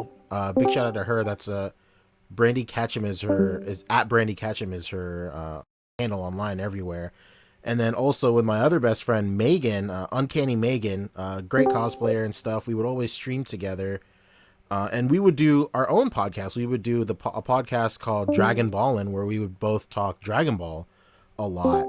And because of that, I started getting a lot of experience in producing a podcast that didn't incorporate people who were in the same room. And that's perfect for this because nobody here is in with even like 500 miles of each other, I would imagine. So I remember when I came back, we were still doing Google Hangouts for a while, and Rick, you were still doing a great job with the topics. But I want to say like around like episode 75 or maybe like early 70s or something, I proposed that instead of just doing straight Google Hangouts, I take the Google Hangout, we just don't go live from the Google Hangout, and I go live from my computer and I set up a layout and all that stuff. And then that was approved and everything. Everybody was on board. And then we started having the topic list like on the side and whatnot. I think that helped a lot. Because people would always ask, like, "Did you already talk about this, or are you guys going to talk about this?" Yeah, we'd have to answer that question like every 5 minutes. Yeah, 100%. And yeah, we stuck with the same layout for I want to say like 30 episodes or late like high 20s or something. And now that we're at 100, I went ahead and I took this opportunity to like give the podcast another facelift as well. And then I got to implement a lot of stuff that I've been wanting to do for a while with the podcast, which is like an intro and like all that cool stuff. And eventually we'll work out how to do like I don't know, like funny ass sound effects or whatever, but who knows? We'll Yeah, get a soundboard going. We'll get something. I'm definitely down with that. The sound effects. Yeah. Yeah, for sure. There's a lot of stuff in the pipeline for for the podcast for sure. And the first 100 episodes at times may have been a little rough, but they were all great. And it's really cool being here at episode 100 with everybody and stuff like that. And to go off of what Rick was saying earlier, like a huge shout out to everybody who's a friend of the show and also has been part of the show, like Pharaoh, Emia, like Craig Warwick, Todd, like our special guests like Dave Vonner and like Shardamus and all that stuff. And like Johnny was on too. Johnny, Woo. it. Yeah, Sergeant Bananas, like, dude, and like he's like even though he was like huge before, he's like blown up even more now, like getting tested and stuff like that. Living a dream, no question about 100%. That. Hell yeah, very Johnny, cool. He's fucking killing it right now. He really is. Big shout out. We have Jeremy Lee on here as well, and Craig Warwick. Yeah, so big shout out to everybody who has not only watched not only been on the podcast and chopped it up with us like live on air, but also like everybody who watches the podcast, catches it live and catches it like afterwards on the channel and watches it while they're doing work and stuff. And big shout out to our future viewers on like all these podcasts. And yeah, I guess that's it for the main show, unless there's anything closing that you guys want to talk about for the main show. Fabio, if you're here, this is your time to add in whatever you may. If you're done with your lifetime original hit, I'll Be Home for Christmas 17. I think he's still on mobile. Yeah, maybe he still is on set. Fabio, we're thinking about you and that lifetime hit. But yeah, that really just does it for the main show. Again, if you guys are listening to the podcast for the first time, welcome. I hope it was a cool first episode. Moving forward, we'll go back to our regular format where we talk like all the latest like news and happenings and the toy culture and nerd and like geek culture and stuff like that. But for this first episode, we really wanted to go ahead and just bring it back to basics and just no doubt. And just give everybody a little quick refresher course on who we are, where we came from, and where we plan to go. No doubt. Fabio, you good? Can you guys hear me? Yeah, man. Welcome. What's up, boys? I'm actually still on set. Yeah, you're still there? The world's biggest hallway right now. What the hell you was doing? You in an airplane hangar? Tell everybody what you were doing. I'm just doing a thing.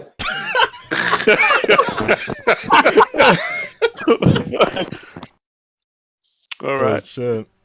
Yeah. So like your girl was like. Right now, that's why.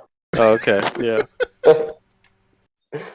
But yeah, I was supposed to be out of here. I'm just here jacking off. You caught me.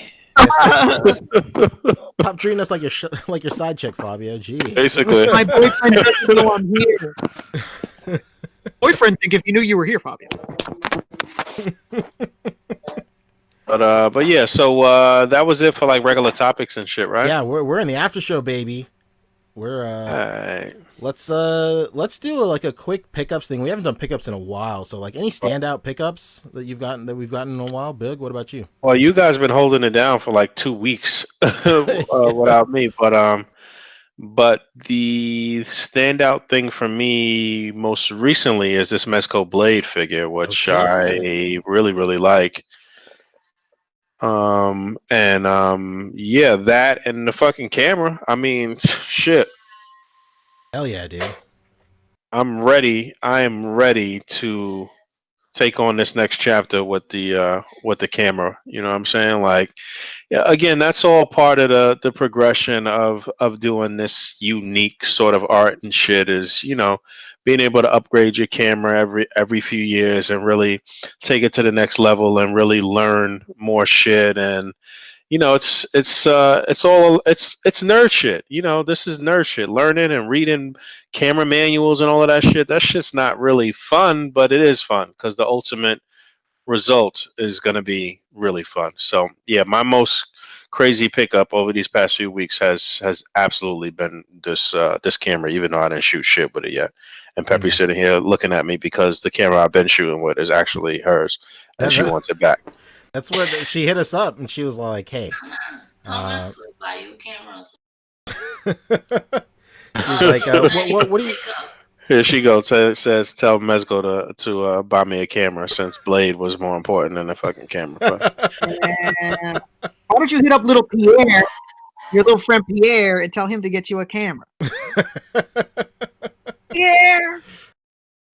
Hell yeah, dude! I'm glad you like the camera. I can't wait to see what you can get out of that for sure. or I was just reading comments on Instagram. We definitely still have to do a live raffle for the people who purchased the last cutout pack. So it didn't happen yet. Don't kill us. You didn't miss it. It's definitely going to happen. Everything is actually already packed up in a box and ready to ship to whoever wins too. So it should be this week. I hope. Just a friendly reminder about that. Yeah, it's funny you mentioned that, packing it up in a box, because I won a raffle for the Majin Buu SH figure arts that released a while ago, the Fat Buu, and I won it, and I remember opening up the package, and my wife was there with me, and then the first thing that I see when I open up the package is an A.C.B.A pamphlet with like the blurb that you read at the beginning of the show, and I was like, who the fuck does Bug think I am sending? You think I don't know what A.C.B.A is? Who the fuck do you think you sent this to? It's funny. Yeah, I just packed that shit in like fuck Exactly. That's hilarious. Rick, did you get anything cool? Shit. What have I gotten lately? Yesterday, Target, and man, I thought I was about to have like the fleece of a lifetime. Because this stupid employee hyped me up, man. So I went to this Target. I went to this Target like the next town over. This Target, and I seen like 5 Black Panther and whatever the British guy from Agent Ross, on the pegs, and I was like, what the fuck are these still doing here? These were like clearanced out. And I'm like, let's see what the price is. Exist, and I was like, damn, so clearance that there's no fucking price, and I'm like, damn it. And so I go to this guy who's like this like brolic little like very short Hispanic dude. Brother, what do we do here? This is not ringing out. What can you do for me? You know, I'm trying to be really cool about it. Like, hey man, what's going on, man? What do we do here? And he's like, shit. He's like, well, honest with you, I think they're just free. Hell yeah. And he's like, yeah, if they don't ring up, I don't even think we can prove that they're ours. And I was like, wait. I was like, you're telling me that I could possibly just fucking walk out with this because it's not even in your system? And he's like, yep. He's like, don't quote me though, but I think they're free. And I was like, sookie. So I take them all to the front of the fucking store. And I'm there with like 3 other friends. And I'm like, hey, you know, I don't blow up the spot like that. I don't just directly say like, hey, this dude said these are free. To the counter, and I was like, hey, these aren't ringing up. I was like, I know that these must have been super discounted if they're not ringing up. And they're not ringing up. And she's like, oh, shit. Okay, well. And then she contacts this guy who was apparently formerly the head of the toys department, now the head of like the men's clothing or something like that. Real promotion. She's like, hey, John, how much are these toys over here? And he goes to look at the toys, and he's like, I think they were like $9. And then he walks away. She's like, well, they're $9 if you want them. And I was like, well, of course I fucking do. My friends wanted one of each, so they took one of each, and I took 2. And so it was still a good deal. I mean, who the hell's going to complain about a 2-pack of Marvel Legends for $9.98? They could have been free. Oh, boy. I'm getting ready for the fucking fleece of a lifetime. Finally got in my Mystique from Todd. It was actually a little debacle. I thought I sent it to this house, and when it said it was delivered and I didn't see it, I was like, Todd, somebody stole it. I know is that I sent it to my other address, which is my dad's house, and I just messaged back Todd. I was like, Todd, false alarm. And man, shout out to Todd. Anytime you buy anything from Todd, because mine had like perfect paint apps. My man Frankenstein me like a perfect Mystique. Yesterday, I also walked into my Ross and I found two that Leia from the Black Series with like the double jointed knees and the double jointed elbows. Oh, 99 each. And so I bought two, and then my friends bought the rest. I don't think I've gotten anything else of any importance. okay. Yeah, I don't believe I've gotten anything else in that time. Rick, you'll love what I got this week. I know you'll be Oh boy. you'll be just as excited as I was. It wasn't this week. I think it was like a week or 2 weeks ago or something. I just never while you were out, Bug. I think we just didn't do pickups because it was like, oh, it's already been so long since we did pickups. We just didn't want to. I don't want to backlog like 3 weeks of pickups. So. I think that's exactly what we said last week. Like, we're not going to backlog. But big shout out to Punker Mike, man. Whoa! He messaged me. At this point, it was like maybe a month ago or a month or two ago. And this was during like that huge stint of when I was like really, really busy at work. That event that we were prepping for was actually this weekend. So this is like my first time off like for a very long time. And it was during that big amount of time. And he asked me if I wanted 2 items. And I was like, of course I do. And then I was like, well, what are you going to charge for him? He charged me like basically retail. And I was like, oh shit. And then like we kind of like lost touch for a while. And I didn't get a chance to send him the money until 2 weeks ago. I get my package. Rick, I got a fucking Luann and a Peggy. King of the Hill figure. Whoa! Wow! What a fucking damn, dude! I was, cool. dude, and like, I had like at this point, I had pretty much just accepted the fact that I would never like get any of these other ones except like Bill. Pretty much, like I got my Hank Hill stand-in from New York Comic-Con last year. I got a stand-in for him. That shit we both got last year, but I never thought that I would get like anybody else from this set, and I kind of like put that on the back burner. I'm like, all right, cool, I don't have to really stress about it anymore. I don't have anybody else, so I don't really want anybody else. I don't have that like completionist like tick or itch, and especially at the price that they're going at, it's like, I'm not gonna fucking try to complete this. Exactly. And then here comes fucking Punker Mike offering me the deal of a lifetime. And then now I kind of want the whole set. I'm like kind of pissed off. You know what? I might as well just get the whole set. Exactly. Yeah, at this point, why would you not? I'm only missing like, what, 4 more dudes? I got 3. How many were in the wave? Maybe 8? So like 5 more dudes? Yeah, you have Peggy and Luann, right? Yeah, Peggy, Luann, and Bill. You're missing Bobby, Boomhauer, Dale, and Hank. Oh, might as well, man. You're like almost halfway there. Damn, dude. Well. I really am. Yeah, I have everyone except for the cheapest one, thankfully. I have everyone except for Bill. Oh, shit. Yeah, so at any time I feel like finishing it, but I've just lazied out on it, but I'll get it done.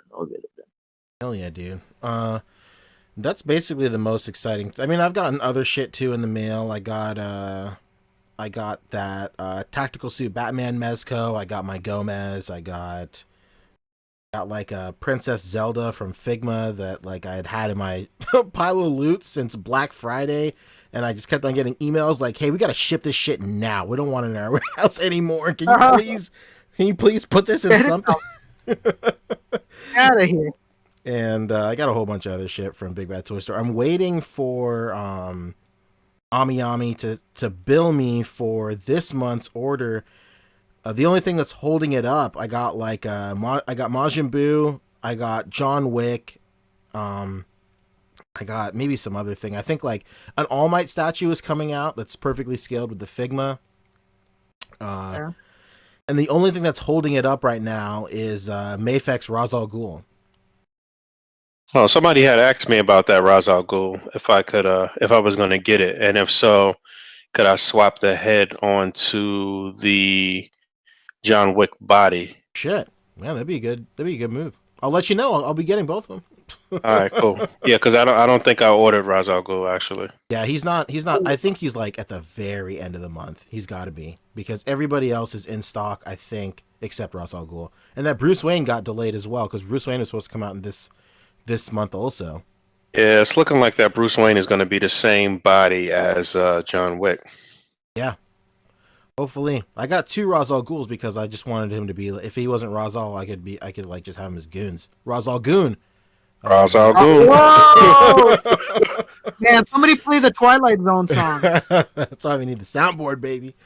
We need a soundboard. But that's basically it. That's all I can really think of that I got. Shout out to BD. Shout out to BD Earl. Shit, what do you do? Shut up. He just made some fucking macaroni that's looking real good. Hell yeah. I don't know. He's just a good man who's making his macaroni. I don't know. I bought a can of expanding foam because I'm working on like a makeshift. This is gonna sound like the stupidest shit ever. I'm making a makeshift diorama of the inside of Thanos' ass. I'm about to put my Ant-Man in it, so I'm pretty stoked. Oh my on god! that. Son of a bitch. That'd be great. I shot it right before the podcast, and like I can't wait. I put like at the very beginning of the podcast when you were spearheading it, Boog. I posted on my story. I filmed something on my story, and I was adding music to it. That's what that music was at the very beginning. Okay. But what do you call it? But I was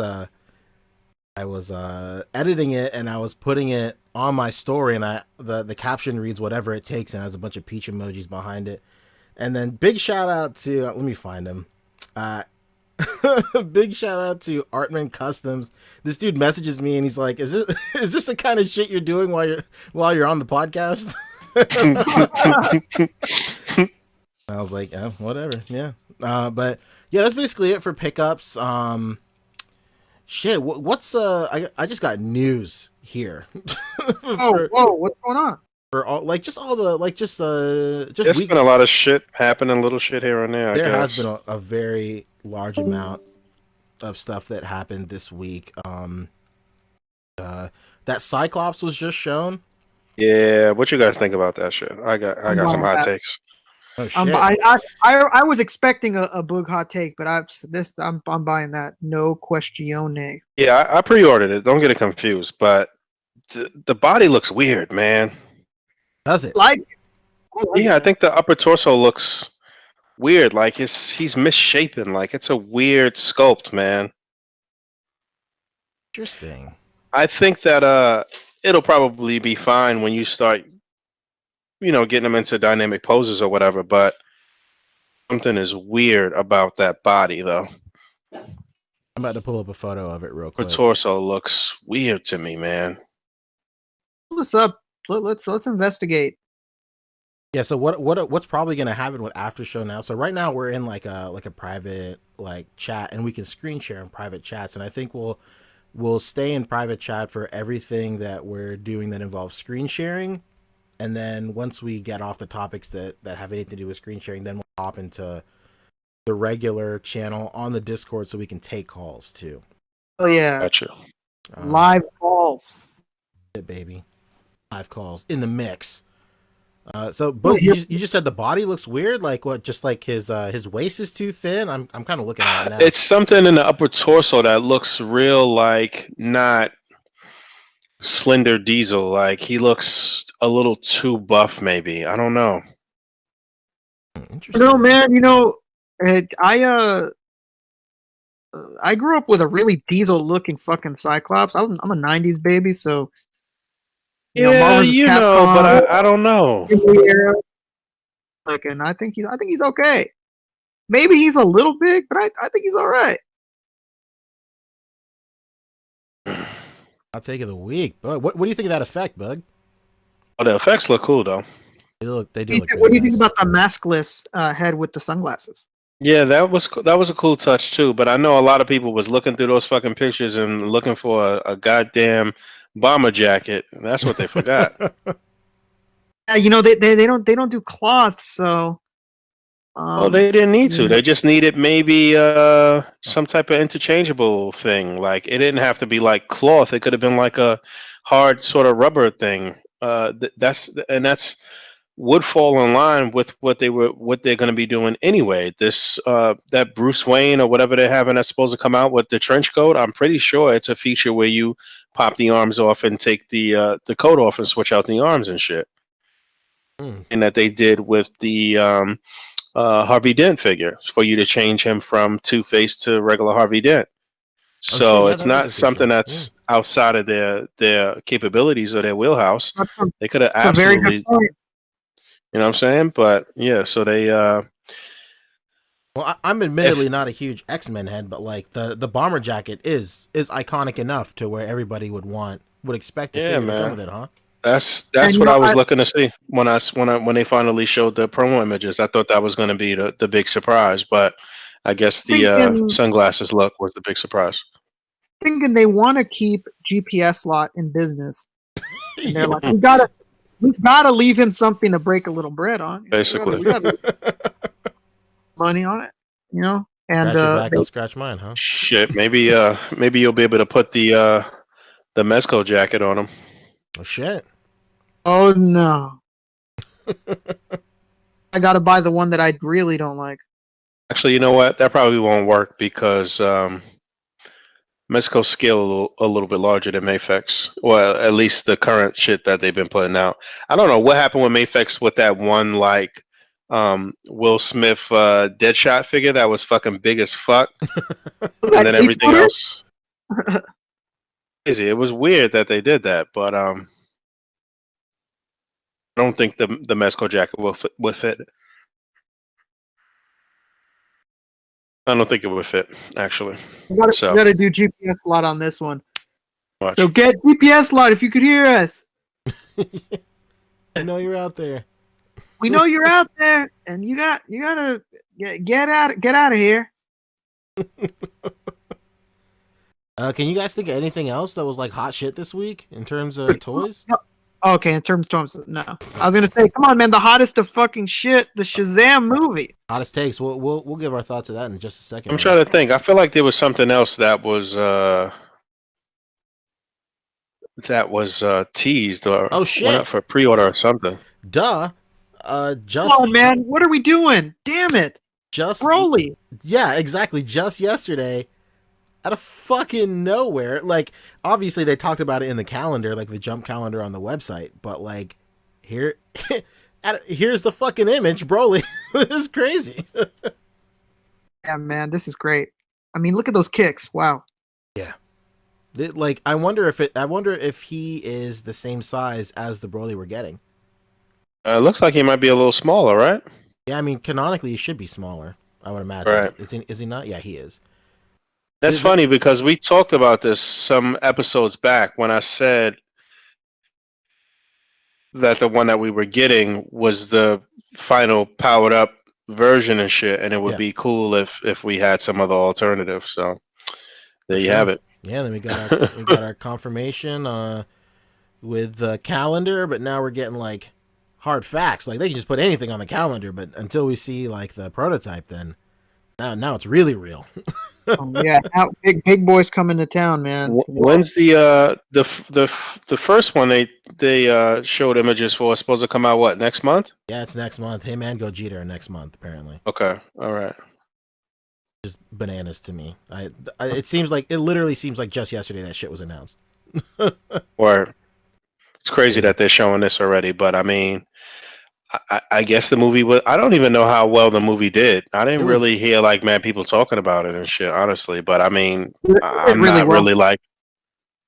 I enjoyed it. We talked about it, so It did really well. I think me and Pancho brought up numbers while it was in the theaters, and it did really well. okay, Yeah. okay, It did quite well, and especially in the community, it did really well too.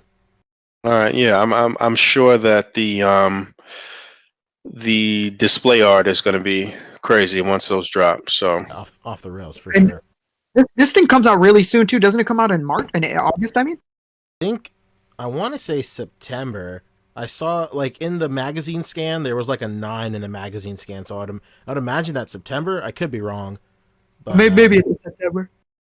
But like the calendar that was out next week, September makes perfect sense because I don't think there was a slot for September when the calendar came out.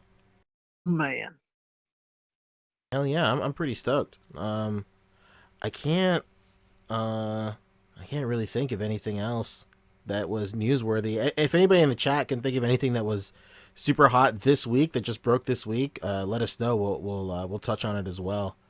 yeah, when you call in, if you're like, "Hey, assholes, you forgot blank blank." That's true. But let's see. But before we continue on, can we all just acknowledge the fact that apparently I'm known as the one that cusses? Who said that? Did somebody say What that? was that, like your Japanese animation name? The one who cusses. The one who No, cusses. Gary. Remember, Gary was on here. Gary was on here on Thursday, and he's like, my wife was like, "Yo, who's that one that cusses a lot?" Oh yeah, who's the guy that cusses a lot? That's funny. He goes, "Oh, that's Rick." oh, the guy that cusses a lot? That's Rick for sure. Let me throw Rick under the bus real quick. I don't know him, baby. I told him I don't talk to him like that. I don't associate with those kind of words. Oh my god. Yeah. So I guess until we, let's see. Oh yeah, the Fox deal was completely. The deal was complete. I don't know what the fuck I'm saying, but The deal is fucking sealed. We got Deadpool as in Ryan Reynolds on the cover of the Disney website. it's crazy. So You know what else is crazy? No, Simpsons fucking and deal. Family Guy on the Disney website. yeah, I really wish I knew what this means for Universal Studios. Me too. I What really, is how does that work? yeah, because I really don't know. Like what under? Well, yeah, because X-Men is a pretty big part of the universe of like Adventure Island, or I think that's Adventure Island, where all the Marvel stuff is at. And, Dude, there's a fucking Springfield. yeah, there is a Springfield. You're right. That's one of the best rides. The Springfield ride is the only ride that doesn't shoot shit at you. Like every other ride is like shooting like foreign fluids at you, but like it's always spraying shit like in your face and stuff. I don't know how it is in Orlando. We have a city of Springfield. We have a Moe's Tavern. Yeah. We have a Quickie Mart. We have like hella shit here. Florida too. Like, what does that mean? Yo, shout out to Al Chang, who is the person that I've seen the most in life at Disney World or Disneyland or whatever the fuck he. Yeah, man, shout out to being an annual pass holder, Al Chang. I don't know how the fuck you do it. Don't you got like 7 kids? But that's what it is. Okay, yeah, I feel like I saw that recently, and I was like, oh, that's why he's there every day. Yeah, I'm joking, by the way. I think he only has 3 kids. I'm being a jackass. He's got 3 kids. Yeah, he's a good man. He's a good man. Good father. Yeah, shout out to Al, man. Shout out to fucking Al, man. What a guy. Yeah, Action Figure World in the chat brings up something interesting too. 4,000 people lost their jobs in this merger, but as long as Disney gets X-Men, it's all good. Wow. Yeah, that sucks, dude. That is like a big oversight of any merger.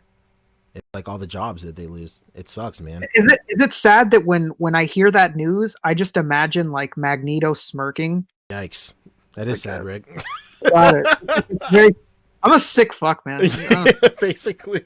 I feel so bad because 4,000 jobs is a lot. Well, they made the ultimate sacrifice for us to have more displaying options. all involuntarily too. It's pretty amazing.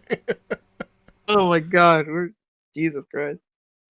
Oh my gosh. Yeah, that Fox merge, like Rick, that's a very interesting thing you bring up, like Universal Studios. Like I know the Hulk is in like this weird limbo with rights and shit with Universal. So that's why like they were able to get away with that. Spider-Man is still, held hostage by Sony, so that Spider-Man ride probably isn't going anywhere. But there's a lot of X-Men shit in Adventure Island. Like there's X-Men, like, you know, not cosplayers, but like dudes that are actors. There's like X-Men actors that walk around the floor. Like there's a Wolverine, a Storm, Rogue, all that stuff. So pretty crazy. I wonder. There's a lot of Fantastic Four too. I remember seeing Doctor Doom Dr. very Doom, often. yeah. He has one of the sickest costumes out of all those actors. Yeah, and Yeah, the that's guy, awesome. the guy that always play. I mean, I'm sure it's not the same guy every time, but the person that they always have playing is like always very enthusiastic about it too. Like that guy that's in the big ass Megatron suit. Yeah. They're like I the wonder two what- most dedicated actors to it. I wonder what their pay is like. It's got to be good. They probably get paid really fucking good. Yeah. Yeah, you're in those fucking hot ass suits all day. It's pretty much an acting gig. So yeah. You're dealing with shitty kids and shittier Much. adults. Yeah. The adults are probably fucking worse. Yeah. Yeah, for sure. Have you ever been to Universal Studios, Bug? Nope. Damn. What are you doing? I don't know. Daughter not killed you in your sleep. Pretty much.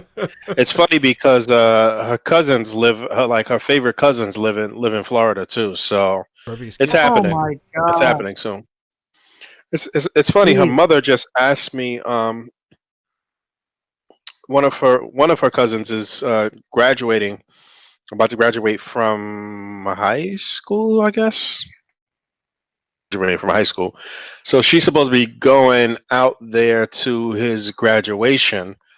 So I wouldn't be surprised if they, make it a whole little like vacation and visit. Plan some You know what I'm stuff, saying? So Yeah. yeah. There you go. Any excuse to go to a Yeah, park. her mother asked me to pay for the plane ticket, basically. Classic. So yeah, Classic. basically, yeah. I'm not paying for the ticket. But yeah, I guess that'll do it for news. Next week we'll have a better finger on the pulse for all that stuff. Sure. Yeah. Rick, you wanna dive into Shazam thoughts? Yeah, tell us what's what, man. Oh my First of all, I God, didn't man. even know this shit was coming out already. I didn't even realize it was out. Oh, It's yeah, not. He wasn't on the show with us. He wasn't on the show Oh. with us last week, so he didn't hear. Oh, okay. You got to see a early screening? Yeah, Fandango was holding stuff for their VIP members. So I think the official like blurb about it, or like the advertisement I saw, was like Fandango VIP members see Shazam 2 weeks early only through Fandango. And I was like, Okay. shit. So I click on it because I thought I thought Shazam was actually coming out last week, like on Thursday. So I was looking up tickets for Shazam, and I was all like I don't see anything. And I was like, does my theater have this little faith in this movie? They're not even showing it on a fucking like on a Saturday or something, and then or like a Friday. So I'm scrolling through, and then I see Shazam. Like the only time Shazam has showings is Saturday at like 4 p.m. or 7 p.m. And I was That's like, exactly my times, 4 p.m. and 7 p.m. Yeah, it's great. And so like I do some Googling, and then I learn about this Fandango thing, and I was like, well shit, how do I become a Fandango VIP member? I go to fandango.com and I click this link, and it just lets me buy the tickets. And I'm all like, okay, I'll buy them. So like I bought them with the quickness, and I told everybody on the podcast, and shout out to Matt McDougall. I think Shout out McDude, man. we'll have him on later as well. I know he's pretty stoked on sharing his thoughts with it too. Me and Matt were the only ones Come on, believing in this movie. McDude. Yeah, Come on. and but I know my thoughts. Rick, I'm more interested in what you thought, because you were very very cautious about this as well. Let me tell you. You guys hear me? Oh, I can hear you. Yo, it wasn't Matt. It was somebody else. It was the last caller of the night, I think, and I think it started with an N or something like that. But So I was on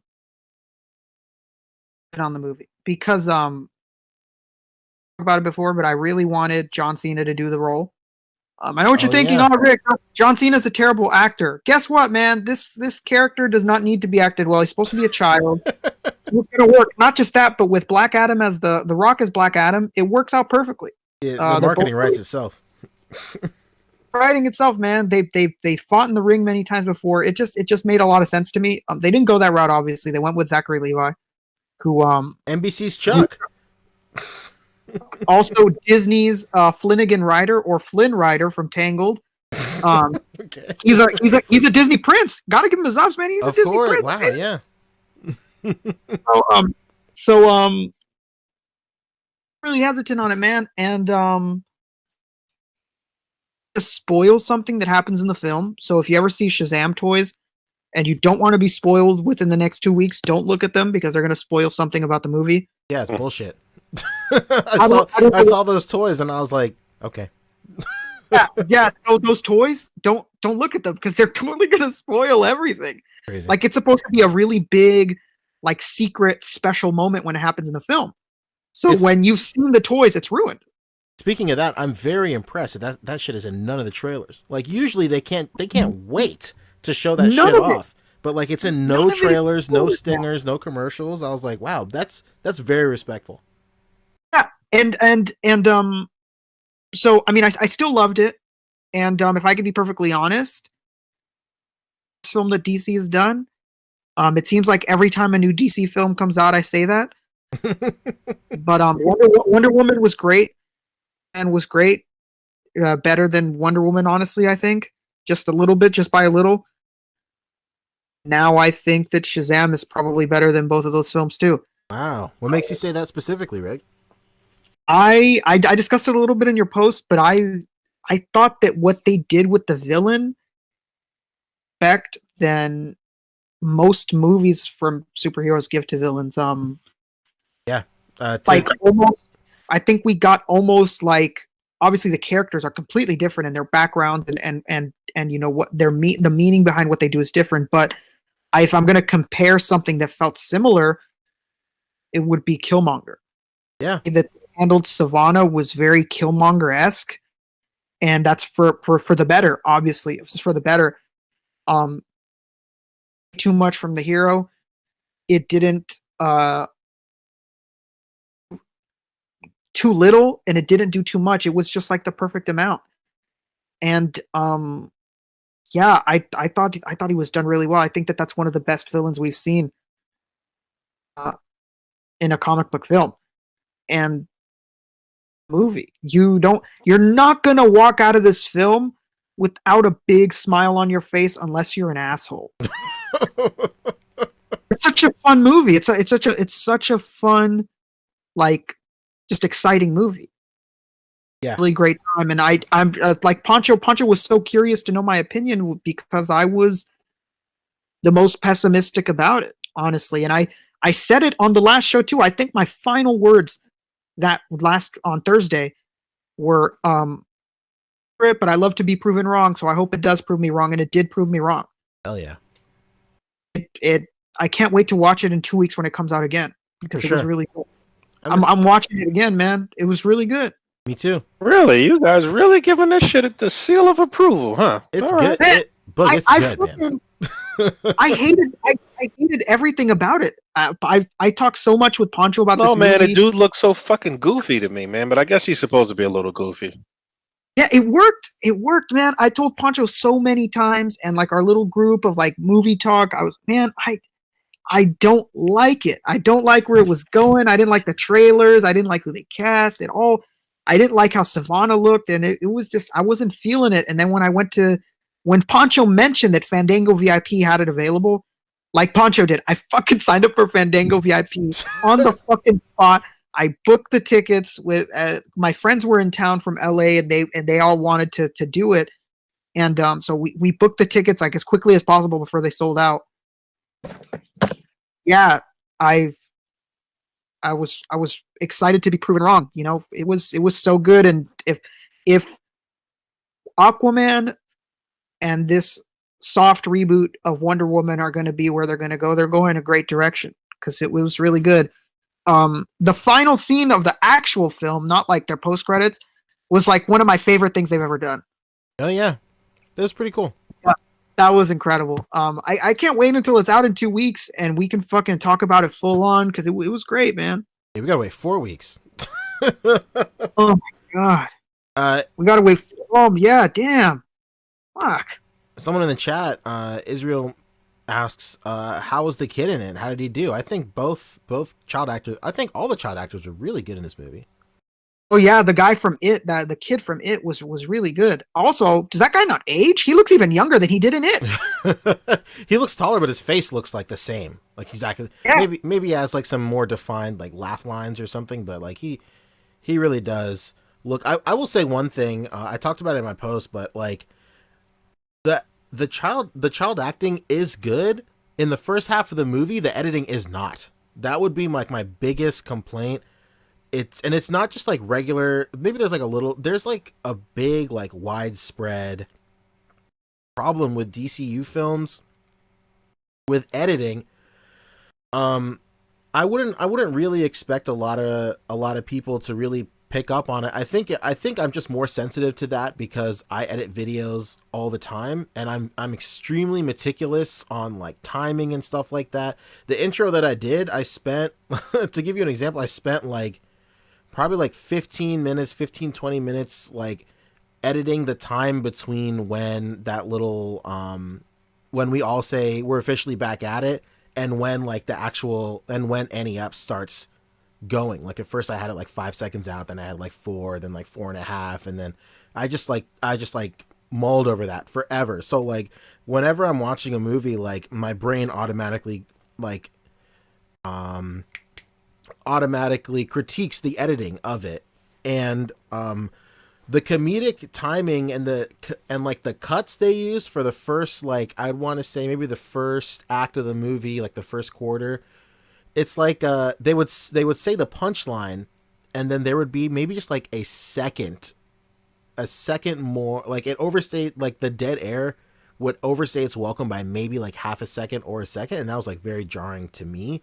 Like he would say like the line is in the trailer, he's like, hey, you better leave as soon, like when Billy first gets to the house, he's all like, hey man, now that they're not here, you better leave because these guys are extremely abusive, like look what they did to me. And like it just hangs forever, and then he goes, I'm just kidding. And I'm all like, this was way better in the trailer. But like that is such a minuscule critique. Yeah, I was gonna mention too. If my only complaint would be, even I noticed it. I'm not an editor in any way. The reason why I don't have a YouTube channel is because I don't like the idea of editing. But the editing in the first half of the film with the children and the comedy was like what needed work. Yeah, it really undersells their acting chops because like immediately it leaves like a weird vibe, and then you almost want to associate it with like, oh, that was kind of bad acting, but it's not. It's just the timing of it is really weird, and that falls solely on the editors for sure. Yeah, and they eventually fix it. Thankfully, they catch up to themselves in like the halfway point of the film. They edit it much better. Yeah, and I think a lot of that has to do with you get more used to how like the characters interact with each other, and you get more used to their own specific comedic timing when working with each other on screen and stuff like that. So that definitely helped. I thought like once Billy becomes Shazam and him and the other kids start interacting more, and and like Billy starts opening up to this kid, it becomes a lot less there's a lot less awkward dead air, because not only do you have like all that going on in the beginning of the movie on the editing side, but from a narrative perspective, Billy is like extremely cut off from all these people. He doesn't want to really like get to know any of these people because just like in the comics, like he's just planning to run away again.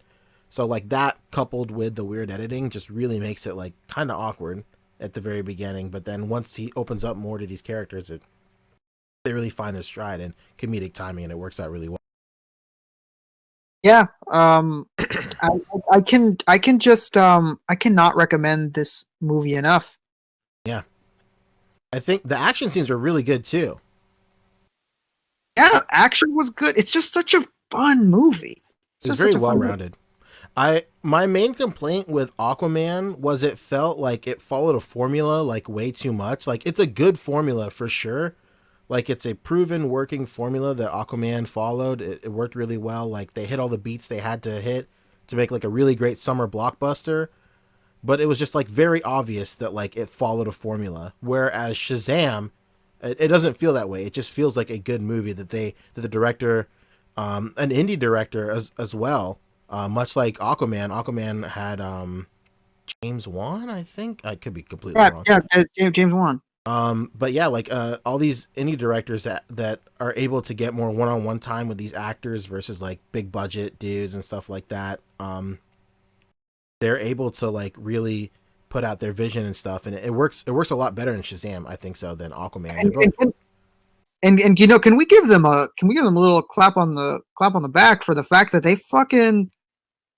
they had an incredible soundtrack. They really did. The score was really good too. Yeah, man. I was like, damn, all these fucking songs. Like, how are they affording this? It's crazy. And you know, it's very interesting. Like, the main trailer song, which I know a lot of people were kind of like not necessarily put off, but like this doesn't really fit the trailer. It doesn't really fit the trailer that well. Yeah, you got him like flossing and dabbing, but does that really justify like this soundtrack choice? I guess like it just felt like such a. It was a cool trailer, but it felt like such a strange choice. That track is not in the movie at all, which I thought was strange. Like Yeah, and that montage is replaced with another popular song, which I think does work better. it does work a lot better. And you know, and I want to add this that like anybody that saw him do the floss or dab and was like, ugh, oh my god, it literally lasts for a split second. Yeah, it's just in that montage, and that's it. Like, I don't expect like Billy Batson to like, oh man, every time Billy Batson saves someone, he flosses. Oh man, every time he beats up a villain, he's gonna dab. Yeah, he's gonna that dab does not on him. happen. Yeah, Yeah, he's gonna dab on him. You know, that does not happen. Thank God. That's not a thing. I don't know why they even included that in the trailer because it literally just happens for like a second. They gotta reach the youth of the nation, Rick. You gotta start Yeah, thinking like an exec. It has to be just to reach the kids because I know my sister's boyfriend, his daughter is like super hyped to see the movie. But I guess because I didn't know this, but the kid that's Billy Batson is on an incredibly popular. He's on Disney. He's on an incredibly popular TV show that's famous for breaking TV history, to make the first ever gay character. He's him from the Something Life of Andy Mack. Really? I did not know that. He's that kid who's gay. What on Disney Channel? He was known for it for like being the kid that like broke the barrier of having like a gay like character. Yes, the life of Andy Mack. Yeah, your daughter would probably love the movie if you tell her like, oh man, that guy from blank Andy Mack is in it. She'd be like, oh my god, yes, it's this kid. His name is Jonah Beck and Andy Mack. Yeah, what? So I've always thought to myself that he might have been gay, but they actually made him come out as gay on the show, though. Yeah, he not so subtly like says that he's in love with a boy. Really? Oh shit. Okay. Interesting. Yeah, my daughter watches that show all the time. Andy Mack, dating a girl. He sees a boy dating a girl, and everybody takes it as, "Oh man, this is your best friend, and you think he's taking her away from you, huh?" Mm-hmm. He's like, "No, that's not it at all. He's gay." Interesting. Yeah, I know he's on a super popular show. Somebody brought that up, and I was like, yeah, I don't fucking know. I'm almost 30 years old. I don't watch that shit, so I don't have any kids. I have a lot of siblings in like many different age ranges, so I like kind of know, and I know about that episode because I made it a point to watch it because I remember. I don't know if anybody remembers, but people like certain like conservative parents were acting like it was the end of the world. There was a gay kid on a fucking Disney Channel show, like, oh man, it's gonna turn the frogs gay. The freaking frogs gay. Frogs gay. You know, so I made it a point just to watch that episode. I never watched another episode, but I wanted to make sure I was informed on what I was talking about whenever. Yeah, it's a really popular show. Yeah. Yeah, super popular. It's a like it's I a said, very, I've been watching it. I'm watching it over my daughter's shoulder for quite some time, and even Peppy watches it with her sometimes. So that's always been in the back of my mind. Like, I wonder if they're gonna. This kid is clearly, you know, or whatever. Yeah. All right, I'm getting problematic, but it is what it is. they totally did, and it pissed off a shitload of parents. And Disney kind of, I think Disney's response was that they didn't care if it pissed anybody off. That they wanted to represent somebody for kids. Yeah, so that was good of them. That kid, he's used to acting at a high level. That show is like their most popular like live action show. And so who was he in Shazam? He's Billy. Billy Batson. Oh, he's Billy Bastion. Oh Yeah. shit! All right, Yeah, I'm sorry, yeah, that went over my head. Okay. He's Shazam. So Oh you know, shit! it's Interesting. yeah, It's- it's and, like yeah. You can tell he's a great actor. And he kills it as Billy Batson too. Really? He does a great Okay. job. He really does. Like there's a lot of emotional beats in this movie, just in the subject matter, like him being an orphan and stuff like that. And he crushes it, dude, in those scenes. Let me ask you this though. Again, this might be a little problematic, but obviously, what I noticed from him on the Andy Mack show was that he had some feminine tendencies. So, come out to you in this movie, or No, he was not just for me. No? Again, I had no idea that Okay. I don't know. I didn't know anything about that show. Oh And yeah, maybe he's just a great actor. All right. Yeah, the way that he is in Andy Mack is just out of direction because he doesn't Okay. act that way at all in All right. Shazam at all. Yeah, he really plays the role of Billy Batson, man. Like as soon as he maybe not as soon as he entered the screen, but as the movie went on, like I was like, this kid is pretty good for sure. And Put it this way, he was so good that when we walked out of the film, me and my best friend said the exact same thing to each other. We were like, "Fuck, this kid getting older is gonna suck." yeah, how long is he gonna be? How long is he gonna be able to play this kid? Yeah, because he's really good. How long is he gonna play a kid? Like he's so good. Damn it. Yeah. How old is he for real? Let me look it up. Fact checker Rick. Shit. Get on it. His name is Asher Angel. Wow, that's a very uncommon That's an name. Huh? interesting name. He's 16 years old. So Oh shit. hey, Okay. he's Okay. kind of old. I don't know. I thought he was younger, but he's kind of older. So- So I don't know. Maybe he'll be a short kid. Billy's supposed to be like 13 though in the comics, right? 14 or some shit, maybe. He's supposed to be like 14 in the comics, I believe. 14. Yeah, they don't go out of their way to specify his actual age in this comic Right. in the movie. So he's just like in school. I think in the movie he's meant to be in like maybe middle school or something, or because like in the school they go to, it's like every kid in the fucking orphanage goes to the same school, so it's got to be some sort of Freddie mentions that like yeah, this is a school with like every fucking grade in it. Oh yeah, that's right. Yeah, it sure does. Because like the main bullies of the movie like roll up in a car. I was like, how fucking old are these kids? He's like walking up to the school with Billy. It's really fast to miss. Like, I mean, look at That's Poncho. right. He didn't Yeah. even know that they said it. He just kind of really quickly says like that every grade is in the same school together. But trust me, it's all right. Yeah, he does mention that like, yeah, this school is like no other school or something like that. But I guess I did miss like every grade's in it. But I do remember specifically him saying like, yeah, this everything. They do a good job of like really giving some really quick exposition that doesn't feel like forced or ham-fisted in this Shit, movie. when I was in middle school, our school was 5th through 9th grade. Interesting. Right. That's nuts. And it was only one when I was there, well, eliminating the ninth grade though at some point. But yeah, it was fucking basically like baby high schoolers in our school, like the first, when I was like 10 years old, it was Hell like yeah. fucking high schoolers and in the school with me. So William Marquez in chat says they say he's 14 in the movie. okay. So yeah, I Yeah. mean, it's believable that he's 14 for sure. Hey man, maybe we got another Tom Holland here, and he's just gonna look young forever. Who directed this? It's some indie director. He did some. He did Annabelle. Okay. Wait, How that's a random horror is that? flick? That's a horror flick, right? Yeah, and James Wan, horror director also. Interesting. some horror film in 2016 called Lights Out. Yeah, I don't. David Wow, Sandberg is his name. these directors are really good. I don't know how the fuck you see Annabelle and think like, yeah, this guy's got to be Shazam director. Oh, you said Right. David Yeah, Sandberg that's did right. Lights Out, huh? And what what a move because he did great. Well, it worked out. All right, I'm gonna check it out. Yeah. Oh, I think I'm gonna see. Or what? Me and Peppy gonna go check that out after work. I think, but Oh yeah, I need to see Us. I chose this over Us just because it was literally only one night Yeah. that they I've were been gonna hearing show it. mixed reviews about that shit though. I know that's not Us, really Us has a lot comic of toy mixed related, reviews. but We're in the after show, baby. It's all no holds barred. all good.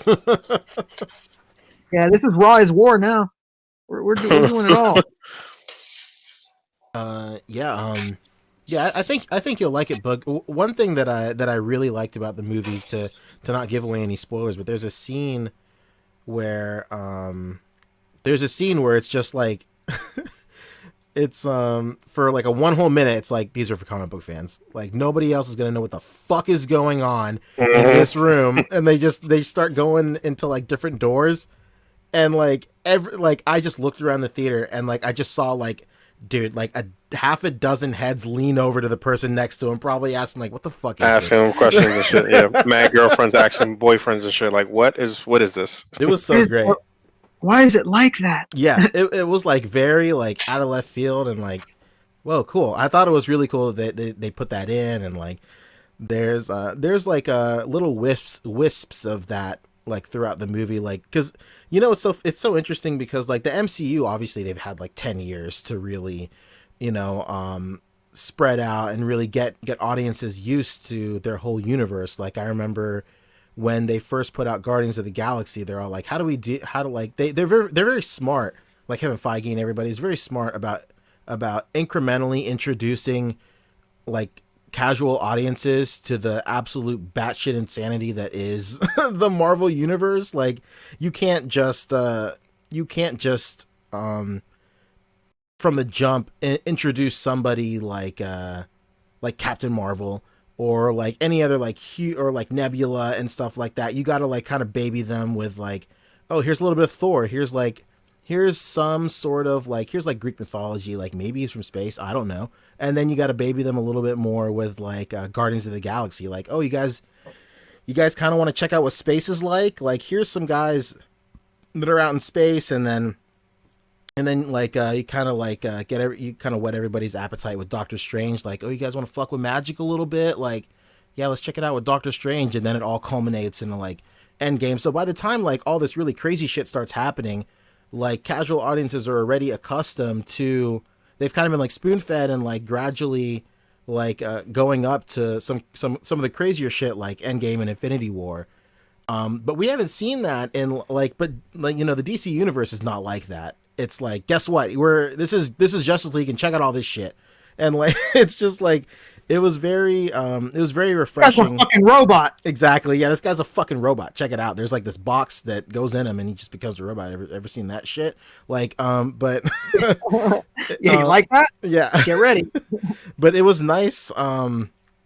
It was nice with Shazam because it was definitely a little more fast forward than what the MCU does with introductions to power sets, but the way the pacing was with introducing magic with Shazam, it was pretty good. It wasn't like all at once, and it wasn't like bananas. Like it was like, check it out, here's magic, like here's some more magic, and like, oh shit, check this out. It was really cool. Like I thought it was very nice. Like not necessarily like all of a sudden like check out all this magic, but like it was very cool. Like obviously being an origin story, like you see him like get to learn his power set, and then through him narratively you learn a little bit more about magic and where it stands in the DC universe. But like, yeah, I thought it was cool that so far in the DC universe we haven't seen like any magic from what I can remember, except for maybe like that one cutaway in Justice League where they were talking about like the first time Steppenwolf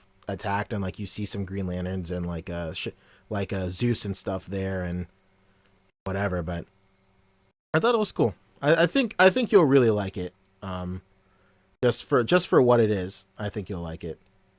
And this is a movie your kid is gonna like too. So yeah, a kid to a comic book movie, and you're like, I don't know if I want to take you. I sat next to a kid actually, my wife, and then I was like, and then I sat next to another kid. I sat next to this kid, and at first I was like, I walked into my theater.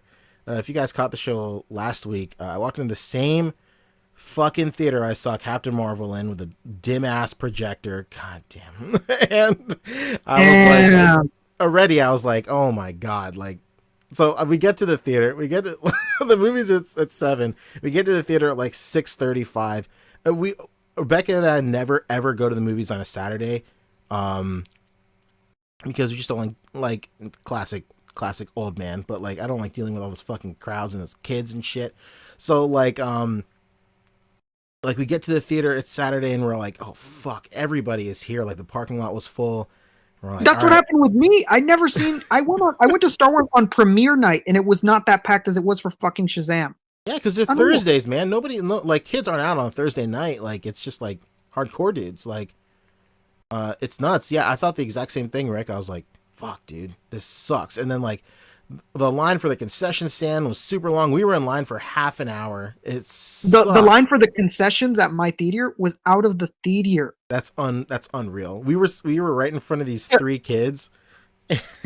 I'm like complaining because like the line next to me that I thought for a split second I should go into, I was like, all right, let's go into that one. And then like more people started going in the line. And I was like, all right, whatever. We're in the same situation. We're the same amount of people away, whatever. But like everybody in my line was in a group, but they all wanted to pay individually. So like gradually I was getting more and more pissed off. And it got to the kids right in front of us, 3 little kids. They must have been like 10 or 11. And they start ordering. And then this kid starts pulling out fucking coins out of his pocket. I turned to my wife and I was like, yo, these guys are all fucking paying individually. And she's like, you gotta shut up. You gotta stop. Be quiet. So like already then, and then I get to the theater. It's the same fucking theater. And then I'm like, oh God, this can't get any worse. And then like I get to my seat and there's a kid next to me. And I was like, oh shit. Luckily that kid, he was like, you know, shining example of like how a child should behave in a movie. Like just sat there, watched the movie every now and then, leaned over to his big brother, said some shit was cool. That was great. Very respectable. Somebody brought a fucking baby to the theater. I was like, damn, dude, this sucks. But damn. It was nice though. Like it was cool. Like the whole reason I went on this whole spiel is because I saw it with a kid right next to me, and it was really cool. Like gauging his reactions to it, like because from the trailers and the commercials, like they really are trying to get like a child audience in there for sure. And like he really dug a whole bunch of shit, and like even he was all like, "Yo, why is this guy flossing?" And like I was like, "Wow, this is pretty great." Flossing. But I went into my theater and I was pissed. I was like, oh my God, look at this line. I thought, damn, this is just to pick up our fucking tickets. Oh boy. I don't know if you know this, but my Fandango didn't let me print them out. I had to pick them up there. Bro. I was annoyed, and so I get there and I'm like, oh my God, this line. And then I'm standing in the line for like less than 5 minutes. I mean, you're here for popcorn, right? He goes, you're here for popcorn, right? I was like, what? No, I'm here for. What do you think? Ticket. Oh, you're in the line. Yeah, okay. He's like, oh, no, man, this is a line for popcorn. That's for the tickets. I thought the fucking theater was for popcorn. The line for the tickets was like, it took like 5 minutes, but it wasn't that long. The one for the popcorn looked like it was going to take like 35 minutes. Guy next to me had a Kramer moment. You know those like seats in the theaters where it's like there's a bar in front of you? Yeah. Dude, this guy was trying to be Mr. Cool with his date. Tried to jump the bar and ate shit right in front of me. That's incredible. Dude, me and my friend were fucking dying. He's like, dude, you see this guy? It's like, yeah, fucking Kramer. Yo, man, it was hilarious. That's like, so Jerry. Yeah, it was fucking hilarious, man. That's so funny. Watch this movie, people. Yeah, just give it a watch. What date, man? Because he fucked that off. If so, oh man, I hope that wasn't the first one. Kramer, he fucking left 15 minutes left in the movie, never came back. Oh shit! Wow. He I ran told my out of boy, there. He was embarrassed. dude, I'd that leave guy too. better have been close to shitting his pants. Like, why would you leave this movie 15 minutes before it ends? Jeez. Like, you know, in the big final fight, Poncho, Mhm. he left right in the middle of it and never came back. Yikes! So he missed that crucial plot point, huh? Better be shitting his brains out. Like, why would you leave? Oh my god! Was she like making fun of you the entire movie, leaning over like, "Hey, nice fall you had back there. Is a tobacco old man?" Just giving him shit the entire film. You're getting roasted, my guy. Oh my Like, there's god! no reason to leave. That's hilarious. Oh. Do you want to take some calls and then get out of here? I know we have what to grind on the thing, but it is getting pretty late. I gotta go to work. We'll skip what to grind on. We'll do a few calls. Yeah. All right, Bug. So you know, in the main A.C.B.A. Discord, Mhm. if you scroll all the way down to the voice channels, there's a voice channel called A.C.B.A. Podcast on Air. Just join that channel. I don't know how to do that.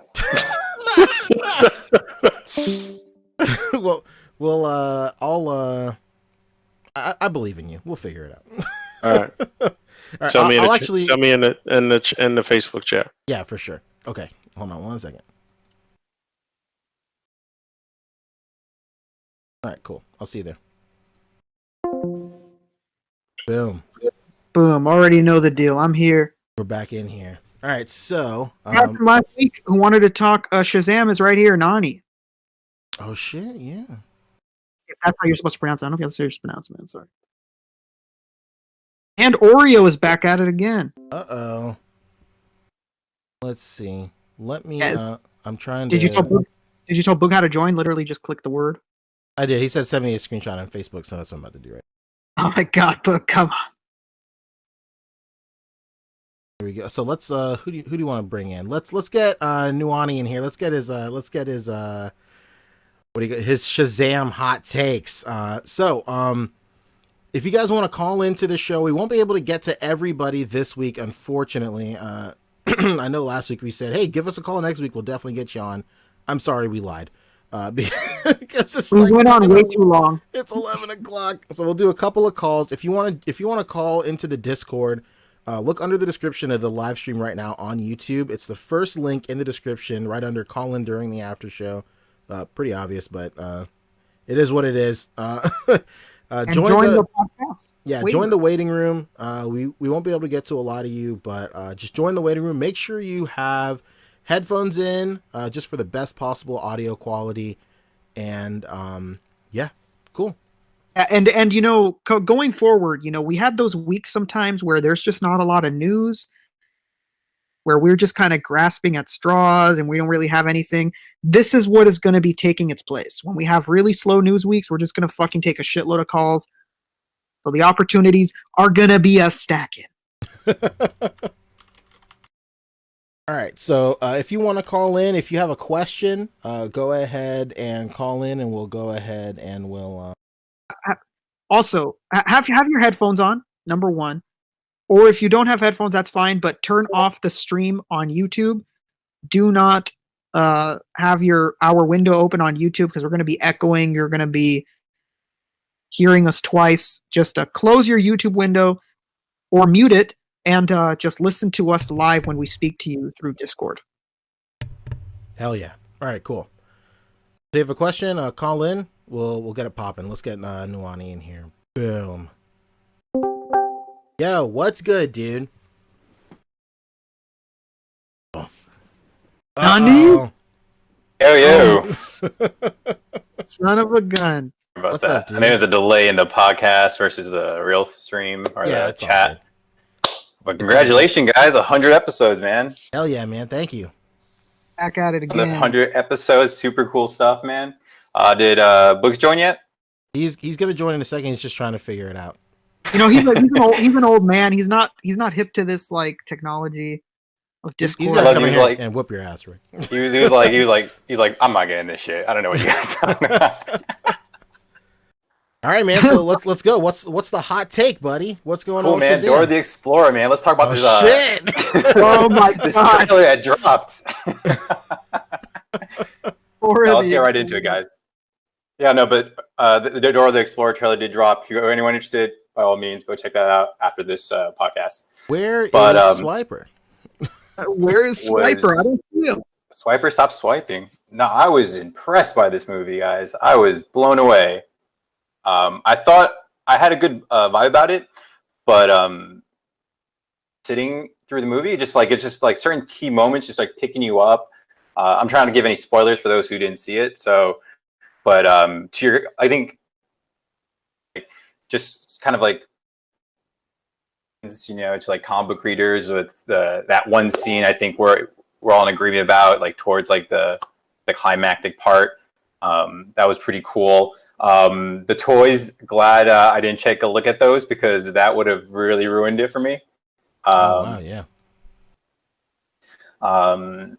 And I think just overall, I like the relationship that I think his name was Freddie, the cripple kid, had with both versions of Billy. I thought that was just pretty cool in regards to like how he just kind of like, he was just straight up. He was honest. I think he was a comic relief. He did a really good job at his lines, his delivery. I think both kids were just amazing acting. I found a very interesting take on the story. I'm trying not to give too much away because there's just certain things. There's a certain element to it where it's like serious, heavy kind of like situations that are going on, like heavy kind of concepts to put in a movie, and really kind of running related around the fact that he's a foster kid and that kind of stuff. Yeah. I went with someone, the person I went with, she was kind of like, she has lived a very similar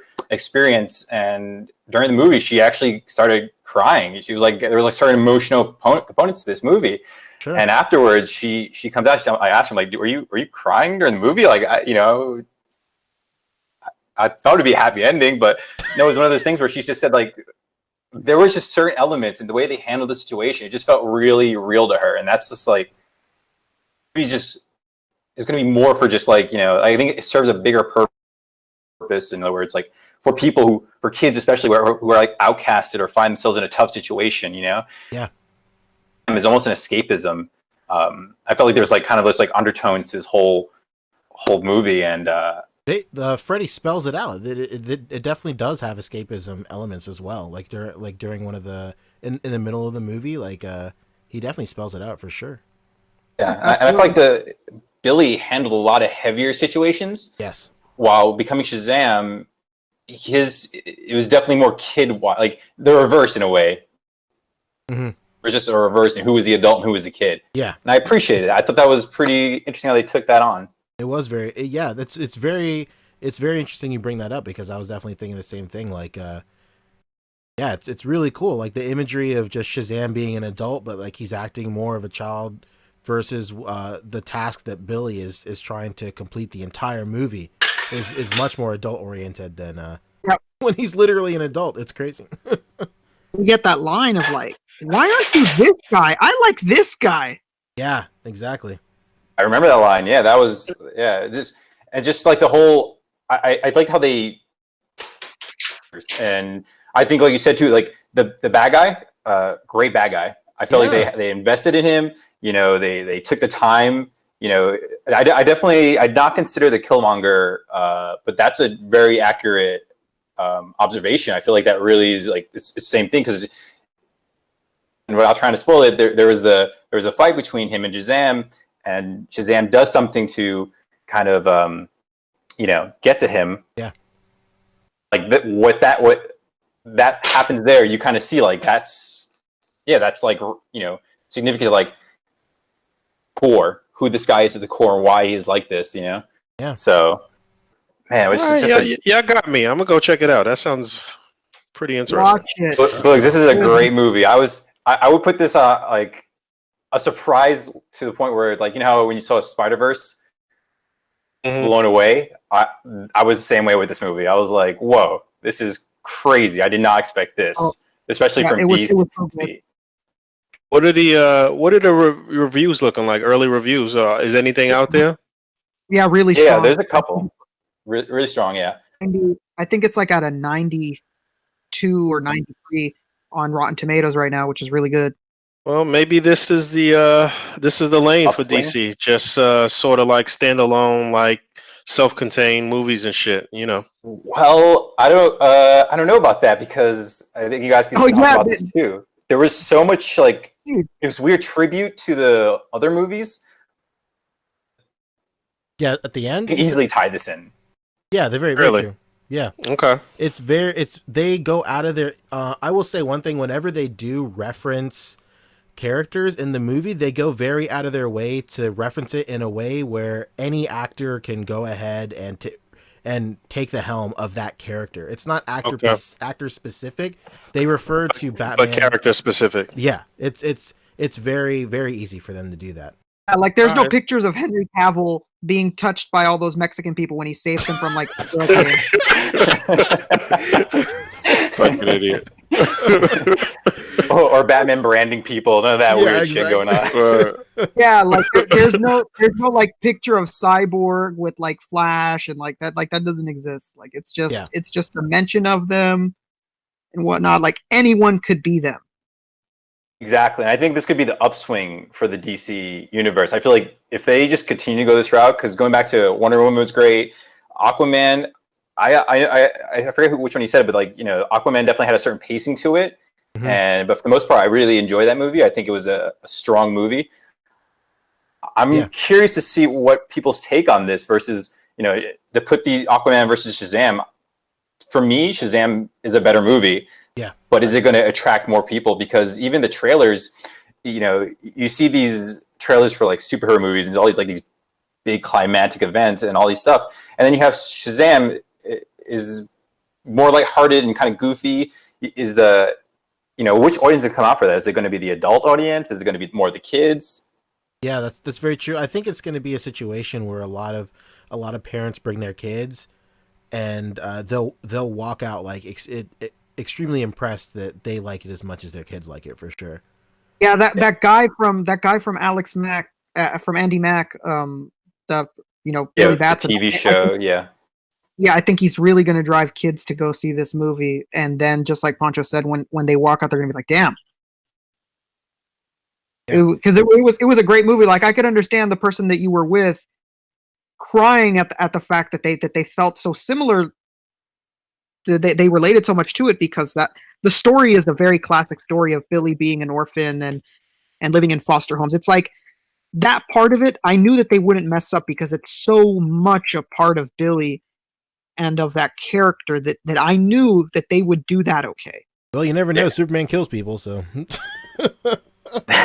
this universe, so you never Batman, know. so yeah, exactly. They took elements from both like the new series and like the old, like just the lore of Shazam. Yeah, like they combined it very well. I think they did a really nice job of combining it without, you know, one outshined the other. Laszlo says there wasn't no we're some sort of Suicide Squad moment. Thank God. No, thank God, no. There was no moment that sticks out to me where I think that was cringy. Really yeah, there really wasn't. I mean, again, they had some pretty heavy topics, and I feel like they did a really nice balance between the whole thing. I was just really impressed, and take this franchise and where they just take the other movies. And I know the standalone movies is kind of the way they're probably going these days, but man, just it would be a shame if they really end up doing that. Yeah, especially with what we had happen later on in the film. So hopefully they go against that because wow, the prospect of seeing him with everyone else sounds great. And then I think there's also an after credit. Did you guys stick to the very, very end? Yeah. Was there an after credit? There's two of them. Yeah, there's two. Did you not stick around? I did not. Well, what the hell? One. I dropped the ball on that one, guys. Damn. And yeah, there was two of them. I had to end up having to look up what the second one was, and I was like, that would have been dope if I would have saw that.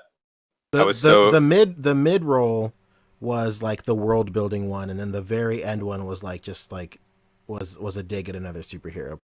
But it also it was I thought it was gonna world build again. Honestly, I was like, oh my god, is he gonna pop up?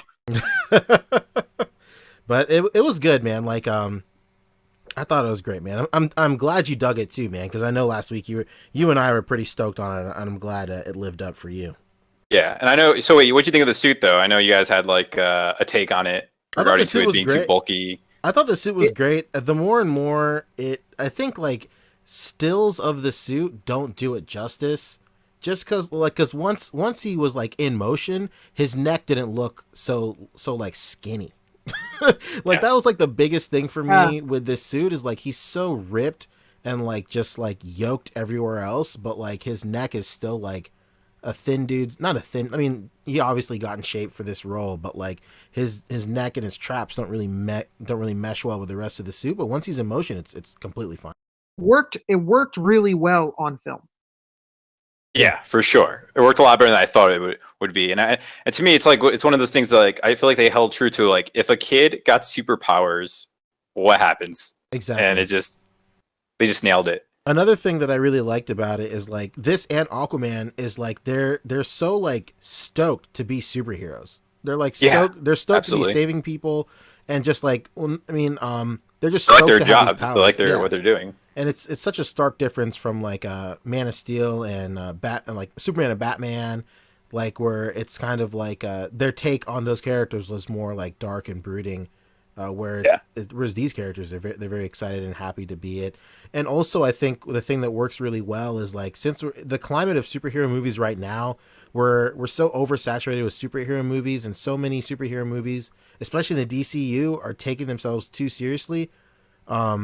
Arguably taking themselves too seriously. I think it was a great move to have characters like Shazam and to an extent Aquaman, where like this like lifestyle of being dark and gritty doesn't really go with their characters, so they have the opportunity narratively to like kind of question that and go against the grain. Like when people try and do like classic like superhero shit with them, they kind of call them out on it. Like I don't. Yeah, they definitely made fun of the fact that like certain supervillain, like you just calling like breaking the fourth wall in a sense, like a very meta experience. Was like, oh yeah, come on, I'm not gonna do that. I don't want to touch that. Exactly, yeah. So like exactly like you said, it's like kind of grazing fourth wall breaking, where it's like yeah, man, we've seen this a million times. I'm not gonna do this shit. I'm just gonna which I like, because like you said, it's in the world of superheroes right now. They stood out. This movie definitely stood out for sure. And I'm excited to see what's gonna happen. Like I said, I'm curious to see now with the rumors of was Ezra Miller wanted to write his own Flash script. Yeah, I really hope I love Flash is like my favorite superhero. Like it's a tie between I think I like it's Spider-Man, and then right under is Flash. And like I do like Ezra Miller as Flash. I think he's a pretty cool Flash. Maybe not a great Barry Allen, but that's neither here nor there. But like honestly, ideally to me, he should be West. He randomly like accidentally, and then the new time he ends up at, everybody just starts calling him Wally, and he's like, what the fuck are you talking about? Yeah, I think if there's any character that can survive like the rebrand and the reboot of all the actors, it's Ezra Miller. Narratively, he can just pop out and then just come back and like, oh, I guess I'm in another time. That's what I tell people. Like, I don't hate that Flash. I just don't like what his name is, because it's not him. Yeah. Very true. Honestly, even in CW, I've said before, even in CW, Barry Allen is a kind of a stick in the mud. Like he's not.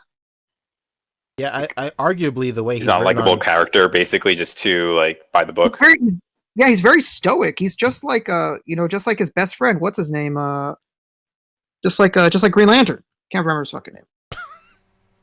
Hal Jordan or Hal Jordan. He's just like Hal Jordan, a very like serious character. I know Hal Jordan is written more jokey in New 52, but prior to that, he's definitely written more to be like the sarcastic, like flyboy type of thing. Yeah, he does. A lot of references with him now too. he was not like that in fucking. He was not like that pre New 52. He was a very stoic, like fucked up character. You could say the same thing for Superman, though. Like I mean, Superman's just a hard character in general, but like Superman's supposed to be the Boy Scout, He's supposed to be the heart of the team. Almost like Captain America. I feel like they did a good job with Captain America, like how he's like the heart of the team, and if somehow they can translate that to Superman, that'd be probably their ticket there. That would be for sure. I like Henry Cavill. I think he's a pretty good, cool Superman. Yeah, It's a shame he's probably not coming back because he did a great job. he did do a good. I heard they were in contracts right now. I heard it, and I know Jason Momoa, Aquaman, he stated that he's coming back. I mean, that's I don't know how much of a strength that has, but like that, I feel like that should mean something. Yeah. Someone in the chat goes, "The Green Lantern movie was awesome." Yo, I went and saw the Green Lantern movie with a guy that was just talking shit about me the entire time, and I was like, "Can we not?" I was like, Wait, he was talking shit about you? Well, like jokingly talking shit about me, and like I was having like a really bad day, so like I was like, normally this doesn't bug me, but like you gotta fucking stop. Like he was like trying to joke around and stuff, but like I was just not in the headspace to joke around, and I was like, I'm getting fucking roasted over here watching fucking Green Lantern. Like it's the worst day in the world. Taking it from both ends. Yeah. Paid money to watch this shithole, and this guy doesn't leave me the fuck alone. Yeah. I gotta be honest. I fell asleep during Green Lantern when it came out. I was just like, I woke up. I was like, what's going on? This movie, awful. And I tried to watch it again later on. I just couldn't sit through it. Damn, It's cringe for sure. And then worst part, I think one of you guys said you had a pretty bad experience in the movie theater when you were watching Shazam. that was me. It was just a dark theater, and there was just a bunch of weird kids in there. I had a cracked out guy behind me. Hell this yeah. guy was straight up on drugs. I went to go sit down, and all of a sudden I get my seat kicked behind me, and I'm like, all right, maybe this guy's just like settling in. The movie hasn't started. Maybe he's still trying to figure himself out. But I got to a point where he's kicking. I'm like, hey, what's going on, buddy? You seem like you're a little lost there. And he's just like on what, I don't know what kind of drugs he's on, but this guy is as high as a kite. To the point where he's just, it was, yeah. It ended up leaving. His friend had to carry him out. It was crazy. I was like, imagine. I heard about, yeah. Imagine jumping through the hoops to see this movie 2 weeks early, and then you're fucking, you fucking do a line right before the theater, do a bump of coke right before the theater. What the fuck is wrong with you? This guy was hallucinating. Like it was that intense. Must have took some acid or some shit, huh? Hell yeah. Yeah, I was like, this guy was punching midair and talking to himself. I'm like, what the fuck is going on? This guy had like tattoos all over him, like a real, just straight out, like real degenerate. Yeah, real degenerate, real scumbag. One of those street toughs. Yeah, street toughs. One of those. We jet hard. Jet, let's you're a do jet all the way. let's do a lightning round. Get some people in quick and get them out because we gotta wrap this up. Oh yeah, sorry guys about that. No, Real quick, No, we got carried away on Incredible Shazam talk. You had a just want to question? say, love your show. Watch every episode you release. Do not change your intro. That song is tight. Keep it. That is like one of the best. I remember when I first discovered you, I'm like, who's this guy with this awesome fucking song? I'm like, damn, this ain't for no scalpers. Get the fuck out of here. Well, like, this is once again, shout out to JC who has a great place in the history of all of this too, because I end up playing his intro more than I play my own intro. So yeah, man, thank you, man. JC I appreciate you. Marvelous News, JC. No. You see, Cheddar. Yeah, you probably don't know him if you weren't here from the very early days, but you'll see him pop into the group every so often. His 100 episode podcast with the recap definitely helps. So if you guys could keep doing this, that'd be great for this, especially those people who come in new. Have no idea. Stop. All right, that's what's up, man. Thank you, man. Thanks for calling in. That intro was awesome. But see you later, guys. Appreciate you, brother. Good. All right, cool. If you have a quick question, pop in the waiting room, and then we'll answer it. And then we're going to go to bed. Okay, well, let's see. Going to bed? I ain't an old man. Oh, shit. Well, it's what time is it over where you're at? Yeah, we're on the East Coast, though, bro. It's 8 o'clock. Yeah, I wish it was that. I wish it was that time right now. All right, let's get... Party don't stop. Let's get a new guy in here. Let's get Hound in here. Bloody Hound? Transformer Lover? Yo, what's good?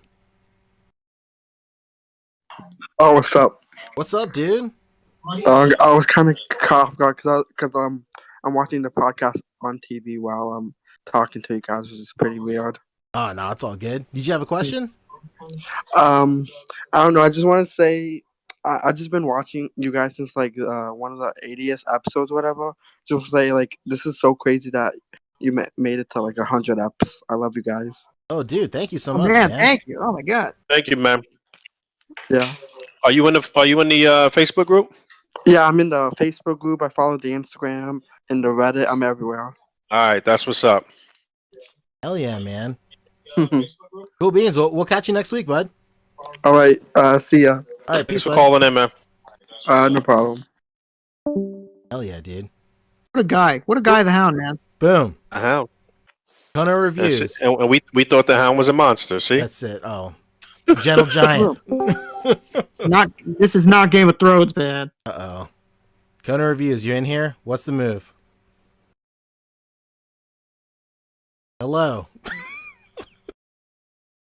Can you guys hear me? Yeah, what's good, dude? Goes.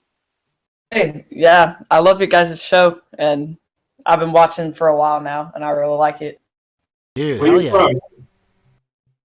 Yeah, so Where you I'm from? like I'm in North Carolina. Oh, shit. Oh, a couple of Carolina boys in this I've chat. got What's it. going on? That's it. Take your shirt off. Spin it around like a helicopter.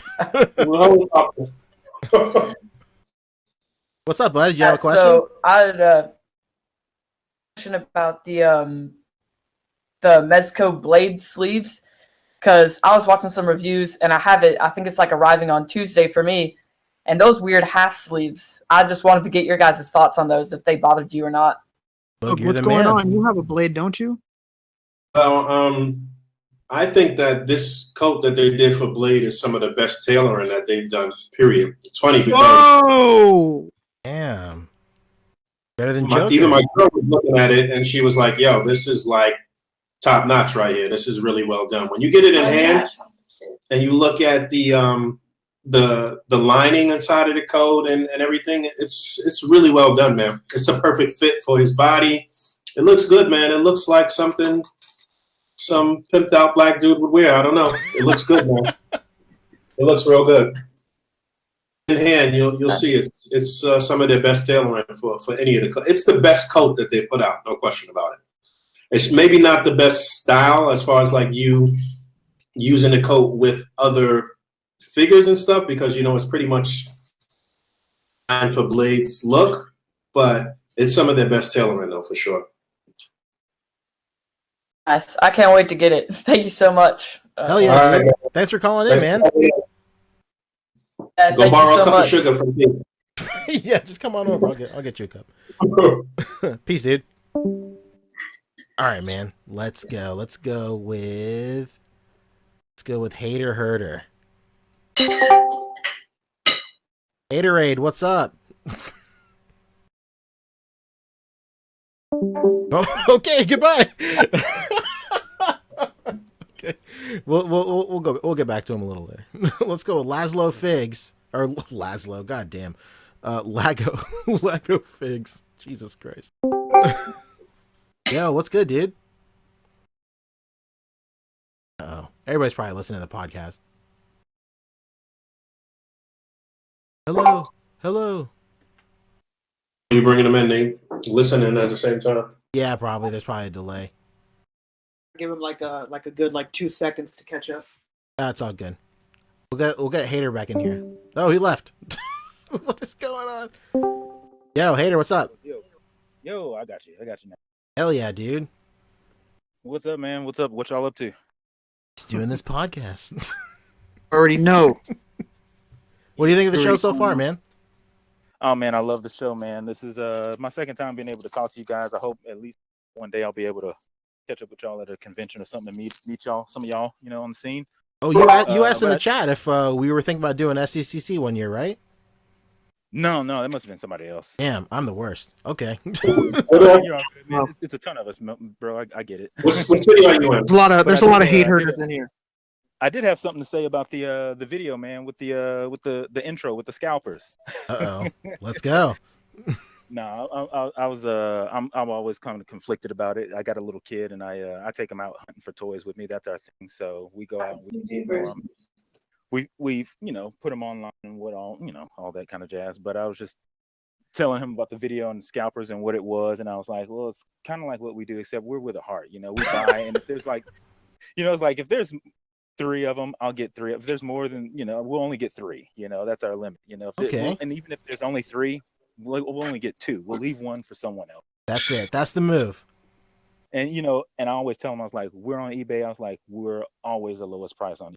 So I always like to tell him that, so he kind of has an idea of like what I like to do. It's like I'm not like all the rest. There you go. Honestly, if I'm making anything, I'm probably making like $3 or $4 or $5. Yeah. A reseller with a heart. Yeah. Fucking guy. Wow. But no, man, I'm here in Houston, Texas, bro. If you guys are ever in town, need anything, definitely. If you guys need anything, hit me up. H-Town, hold it down. I probably won't even.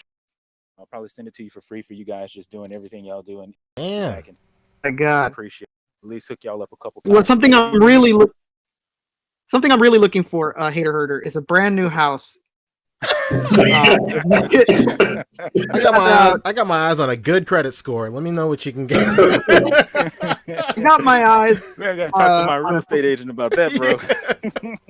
I got my eyes on a clean social security number for a cousin of mine trying to hop the border. It's funny that you say that, though. Again, getting back to Solid is a real estate agent, so yeah. There you go. We do have somebody. Slinging houses. Yeah, I've been slinging cell phones for 15 years. So if you need any of that, yeah. As a matter of fact, I do need a cell phone. Wow, Poncho does need a cell phone. We just had that 2 hours ago. That's We right. were just talking about that. My cell phone is like freaking out. Like Thursday, it started randomly going in like restart loop cycles. And then I had to restore it just now, and like I think my battery is just like messed up and it's out of sync, so like it just keeps on messing up. What kind of phone is it? iPhone 6, baby. Oh, you're screwed, bro. I got an iPhone 6S. Just So we're in the same boat, man. But yeah, man, thank you guys. I appreciate everything. There was one other thing I had to tell you guys. I can't remember what the hell it is right now, but I know you guys got to get to sleep. You got to get to a lot of people, and I hear my baby next week, bro. The monitor. Yeah, next week for sure. And if you remember it, shout it out in chat too. We'll What's your son's name? My son's name. His name is JD. JD. Shout out to JD. Yeah. Hell yeah, solid name, JD. Damn right. God, Solid fucking name. Man. Thank you, man. Thanks for calling in. Thank you guys, man. Y'all have a good night. Easy, dude. You too, bro. Hell yeah, I just dude. realized I totally am the one that curses. I shouted out a kid and I had to. People in chat. Myself, People in chat are asking how we call in. Right in the description of this video on YouTube is the link to join the Discord. Once you join the Discord, all the way at the bottom in the voice channel, in the voice channels is a voice channel called Podcast Waiting Room. Just join that waiting room and then we'll pull you in. All right, cool. Let's get Wayne. Solid name, Wayne. Wayne, what's good? Why waiting? We gotta wait for him to catch up. Oh, Wayne! Wayne, please, Wayne! I wonder if that was Wayne Kent. It was who? I wonder if that was Wayne Kent. Oh, He could takes be. really, really good pictures if that was him. Let's get him in here. Man. Wayne, are you Wayne Kent? Hello, Wayne. Are you Bruce? Oh man, it's Bruce. okay. We figured it out. It's him. It's Bruce. All right, cool. Let's get oh,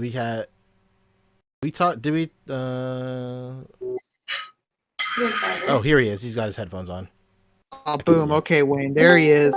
Wayne, redemption time. What's the move?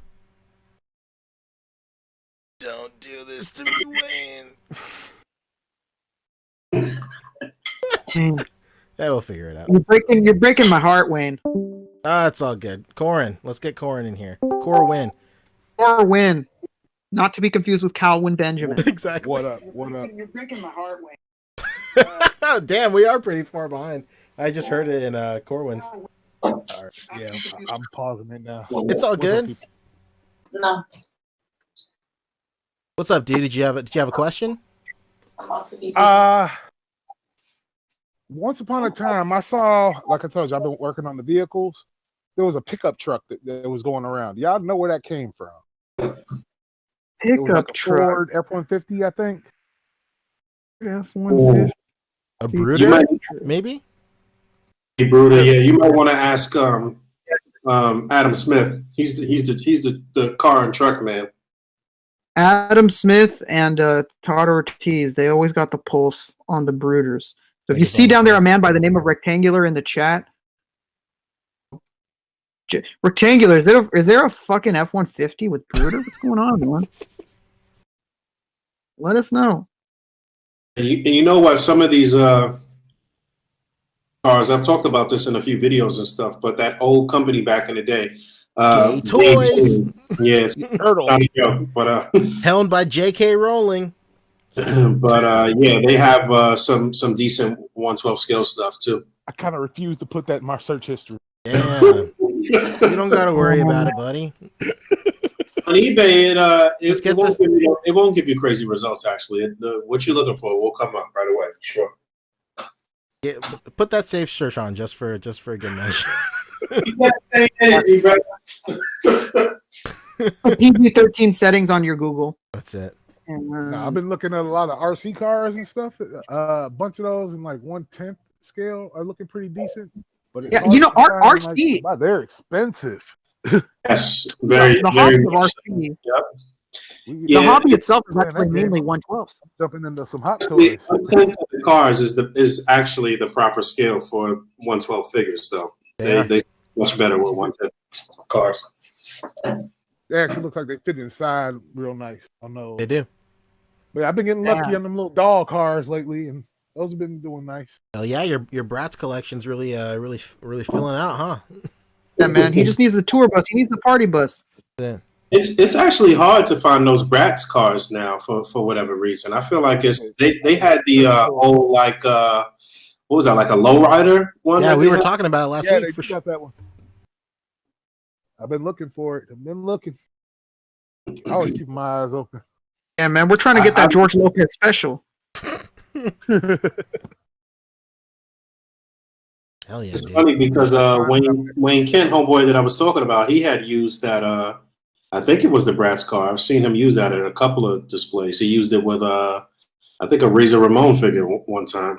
Nice, I did see. Oh yeah. That was a sick ass shot. Yeah, with Razor Ramon.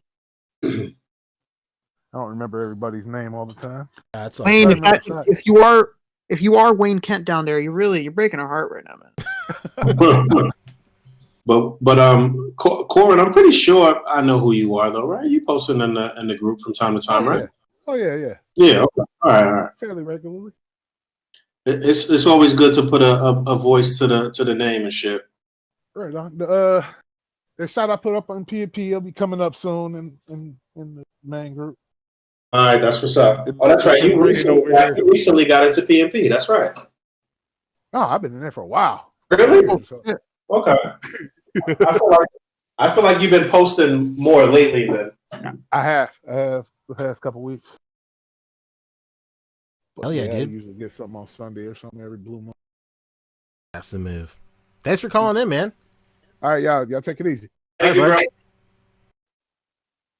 Yo, man, before we bring anybody else in, I just want to bring up that I just realized that we forgot one of our strongest members that is just life's gotten in the way for him. Internet, man. I cannot believe that we did not mention Jonathan here anywhere. What a fucking guy. I want to see him get back on his Instagram account, man. His Instagram was yeah, man. His shit was super popping. Like his Instagram was insanely popular. Nice. All right, let's get Speckled Dwarf 2000. It's just too good of a name to pass up. Speckled Dwarf, come on. Speckled Dwarf, what's good? Oh, there we go. Oh, that's cool. Hell yeah, hey, dude. How you guys doing? We're doing good, man. How are you? Oh, today's a good day because I got I'm on the East Coast. Went to my Walgreens a couple days ago. No Mystique, but I just got her off eBay today. Oh no shit! Hell yeah, dude. Yeah. See, I'm just ask some questions and you guys are gonna stop me, whatever. Okay. One of the things I want to say is like, I wanted to ask what you guys think about the Marvel Legends because it seems like Hasbro is in a pretty good place right now. You look back, you look back at those old ways. Like, I think the only two things they need to do is add some like soft capes and do more Benny wire, and then it's like that's enough to make me happy. You guys agree? Yeah, man, we need some bendy wire. I don't. They like to claim that it's like they don't want to have kids choking on anything. Yeah. But let's be perfectly real. No kids collect Marvel Legends whose parents don't collect Marvel Legends. Like I've never met a kid who's just like Marvel Legends on my own. It's always like, yeah, my dad does it, so I do, and we bond over it, which is a great thing. So, I don't know why they love to use that excuse, like, oh, kids are gonna, it's dangerous. Yeah. So they say those things, but then sometimes their figures have it, like that Machine Man has it in his arms and whatnot. Yeah. And it's See, like, that okay, Doc so Ock it's not figure dangerous. is perfect, right? I wish the Doc Ock figure had Benny wire in the arms. Yeah, the Doc Ock and the Omega Red, like, why don't those have anything? But why did Machine Man get it? Like, fuck. And Scorpion gets one. Oh, Scorpion is gonna get one, and that fucking Scorpion. hideous goblin carnage, whatever the fuck that is with the long ass tail. Of a tail with nothing posable there. Yeah, because I was young and I started collecting Marvel Legends, and I was getting the old Toy Biz ones, and because you guys probably have all of them. It was around like the 2014. Like I remember the Puck Wave. Hasbro using this like bendy, like soft plastic for their figures, and they felt really cheap. And I think the price went up. And now it's like I think the quality is a lot better for. Oh yeah. what you're getting. I know exactly what you're talking about. They had this really weird rubbery plastic that even made their face sculpts look like shit. Yeah, and they stopped using that, so I think everything's a lot better now. So I'm glad about that, and it makes me want to buy them because I stopped for a while now. Now I start looking at Apocalypse. I was like, I need that. Yeah, it's sometimes it really just is the little things that need to be fixed. Yeah.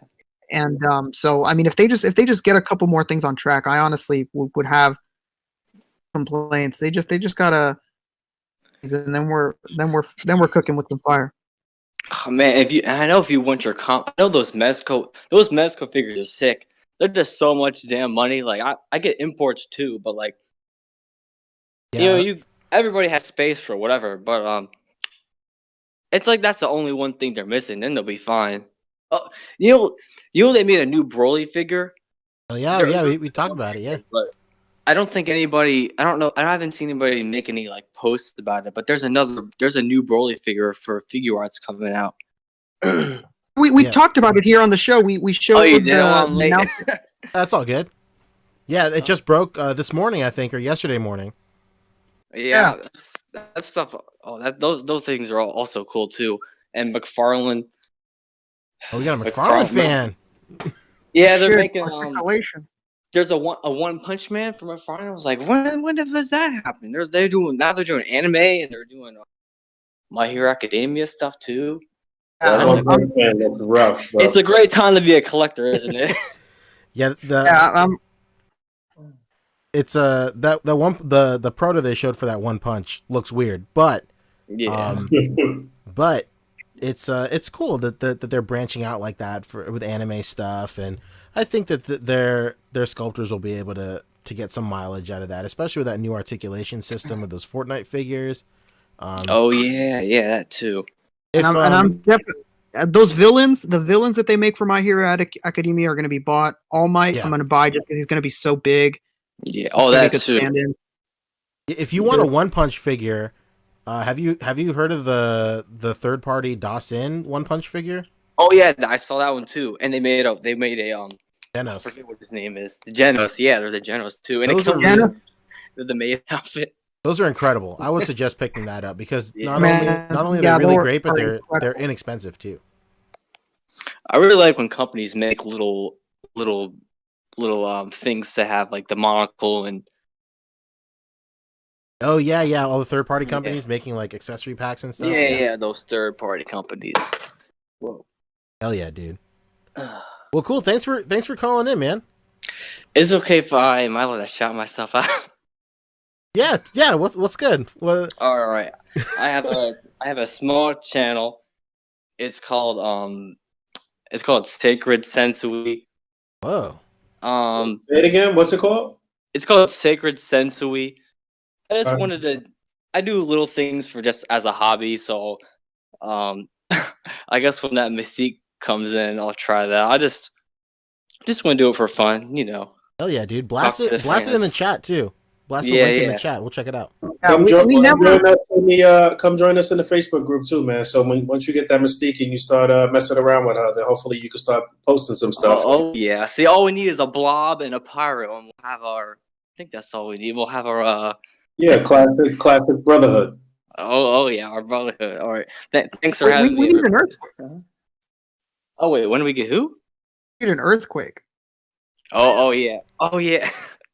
Or avalanche? Oh wait. Avalanche. I'm a fucking idiot. Why did I call him earthquake? God. You said earthquake, and I immediately thought of the wrestling dude. My mom was just tripping. I thought we were having. That's what was happening out. Hey man, I'm in California. It's very likely. I was like, you having an earthquake? That old avalanche looks pretty rough. It looks okay. Yeah, that avalanche with like its like vibrator. He has some. He looks like he got colored by like a melted box of Crayola colors. Not just that, but he put with that little rock bass that vibrated. I still have that as a prop that I use. It vibrates. That's wild. Sounds like something Gay Toys would do. All right, thank you so much for calling. Yeah, thanks for having me, everybody. Thanks, Speckledorf. All right, thanks, bud. I love that guy's name. Why does that sound so familiar? Is that a SpongeBob related quote? I have no idea. Speckledorf, that's so great. Let's get somebody in here. Oh shit! Wisman? Wisman, baby, what's good, dude? Are we too loud Uncle for your baby? Wisman, is that you? Yeah, Mike. Oh my Yeah, god, Mike. Wisman! Is that really Mike? Wisman! Uh-oh. You son of a bitch! I think something's happening if like you're not ready. Like they'll auto boot you from this since it's a private channel. Maybe, I don't know. We'll figure it out. Let's see. Dude, we got McDude down. Oh, Wisman! Oh my god, Wisman, you're back. We'll keep on adding you until you fucking answer, Wisman. Man. Wisman! What are you Oh my god, Mike. Hello, Daddy. Hello? Can you hear Hello. me? I hear the baby crying. Congratulations on. Nah, we're not a dog. What? Nah, That's a dog. He went from Zaddy to plain old Daddy. That's it.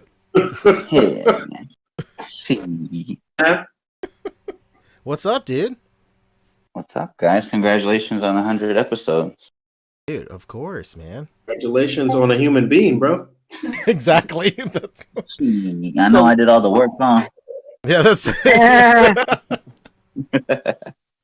Oh shit! It's good to hear your voice, man. I actually haven't heard your voice in mad long. It seems like. Yo, I just seen that movie. Us. You guys seen that yet? The Jordan Peele movie? No, Oh, not yet. us? No, I haven't seen it. Us. Yeah, I seen it last night. What are your thoughts, Wisman? My thoughts are I've been cloned. Help me. Send help. That's why you didn't hear from me. Yeah, send help. I don't know. I went to the hospital to get my baby. I never came home. I don't know what's happening. No, but you guys should check it out, though. That movie's crazy. Yeah, I want to check it out for sure. It's not. I wouldn't say it's as like tight of a movie as Get Out. Like in terms of like, yeah, like you could tell when he made Get Out, like he really was like thinking of every little thing. This is more of just like a, hey guys, here's a horror movie, but it's awesome, man. Very cool. Somebody. Was a documentary. All right, that's what's up. We're gonna see it. We're gonna see it tomorrow, I think, actually. So. Shit. The Kendalls, the Grays go out. The Grays right out. Mike, you got some time? Do you wanna chill in here while we take more calls, or do you got to go? Sure. I got a couple minutes, then I gotta head to Target and hope they have NECA stuff. RJ. I hope they have What are you looking for at Target? NECA stuff? Anything. Anything. Damn. It's dry as a bone, Rick. These Southern California people, they're crazy, man. They snatch it all. Jerry. You gotta grab your local Target ambassador by the collar and just ask him what's really going on. Oh, dude, they have like a picture of me now. Like, do not fuck with this man about street dates and shit. Like, do not sell to this man. It's bad. I even had Todd Ortiz and Farrell Black like pretend to be my dads one time to call in to have the bullshit.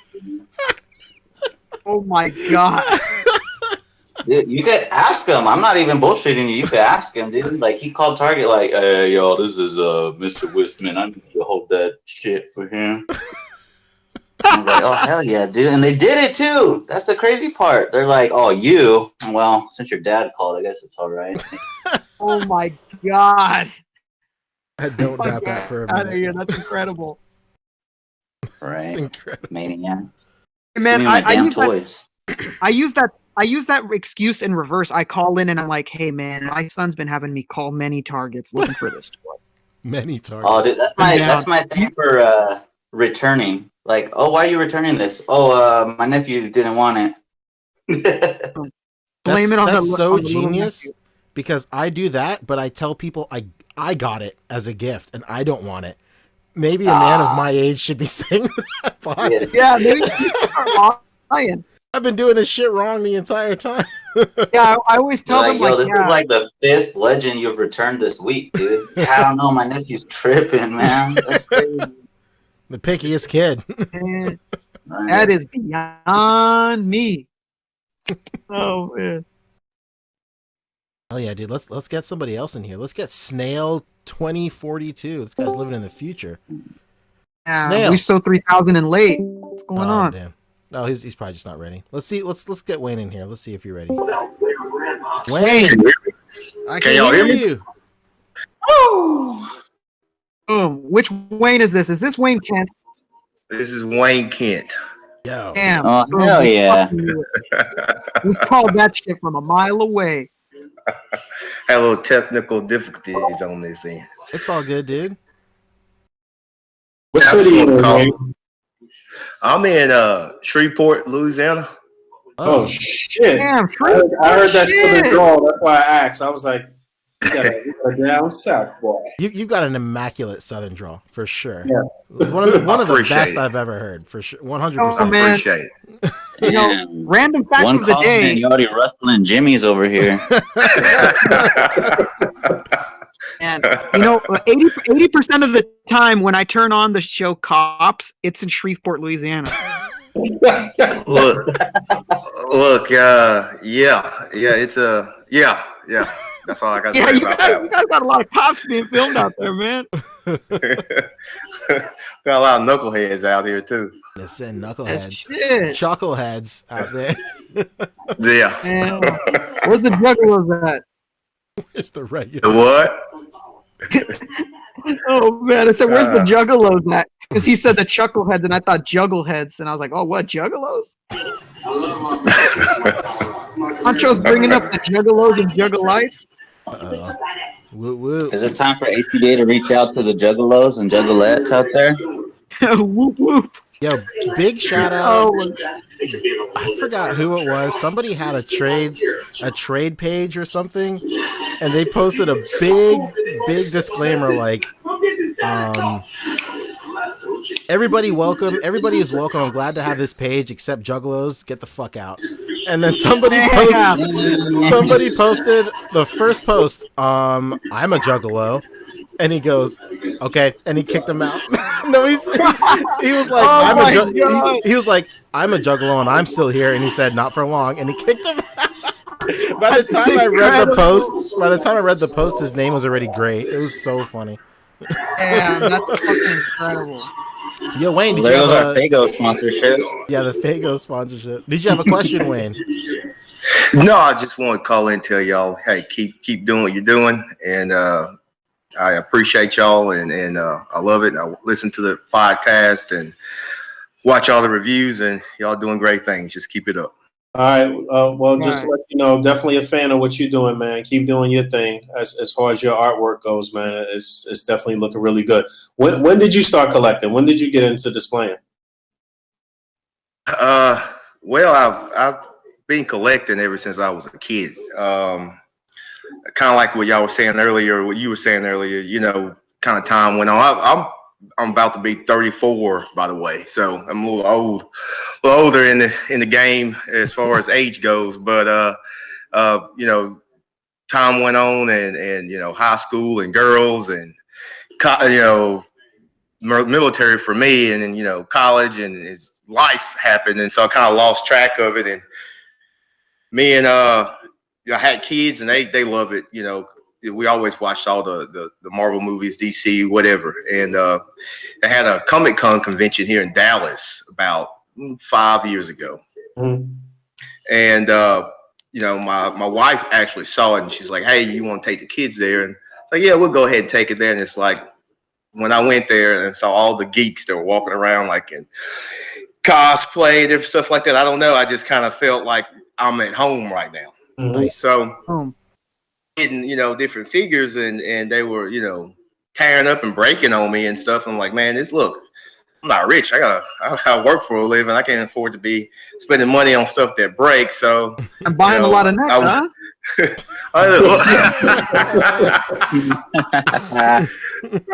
No, so I went to, you know, I did what everybody else does. You know, I went on YouTube and see, you know, hey, what's the best figure out there? And that's when I saw old Bugs. First it was Shartimus, and I was like, man, this dude's cool, you know, and you know, he's doing reviews, you know, kind of, you know, give you a mindset as to what to buy and what not to buy.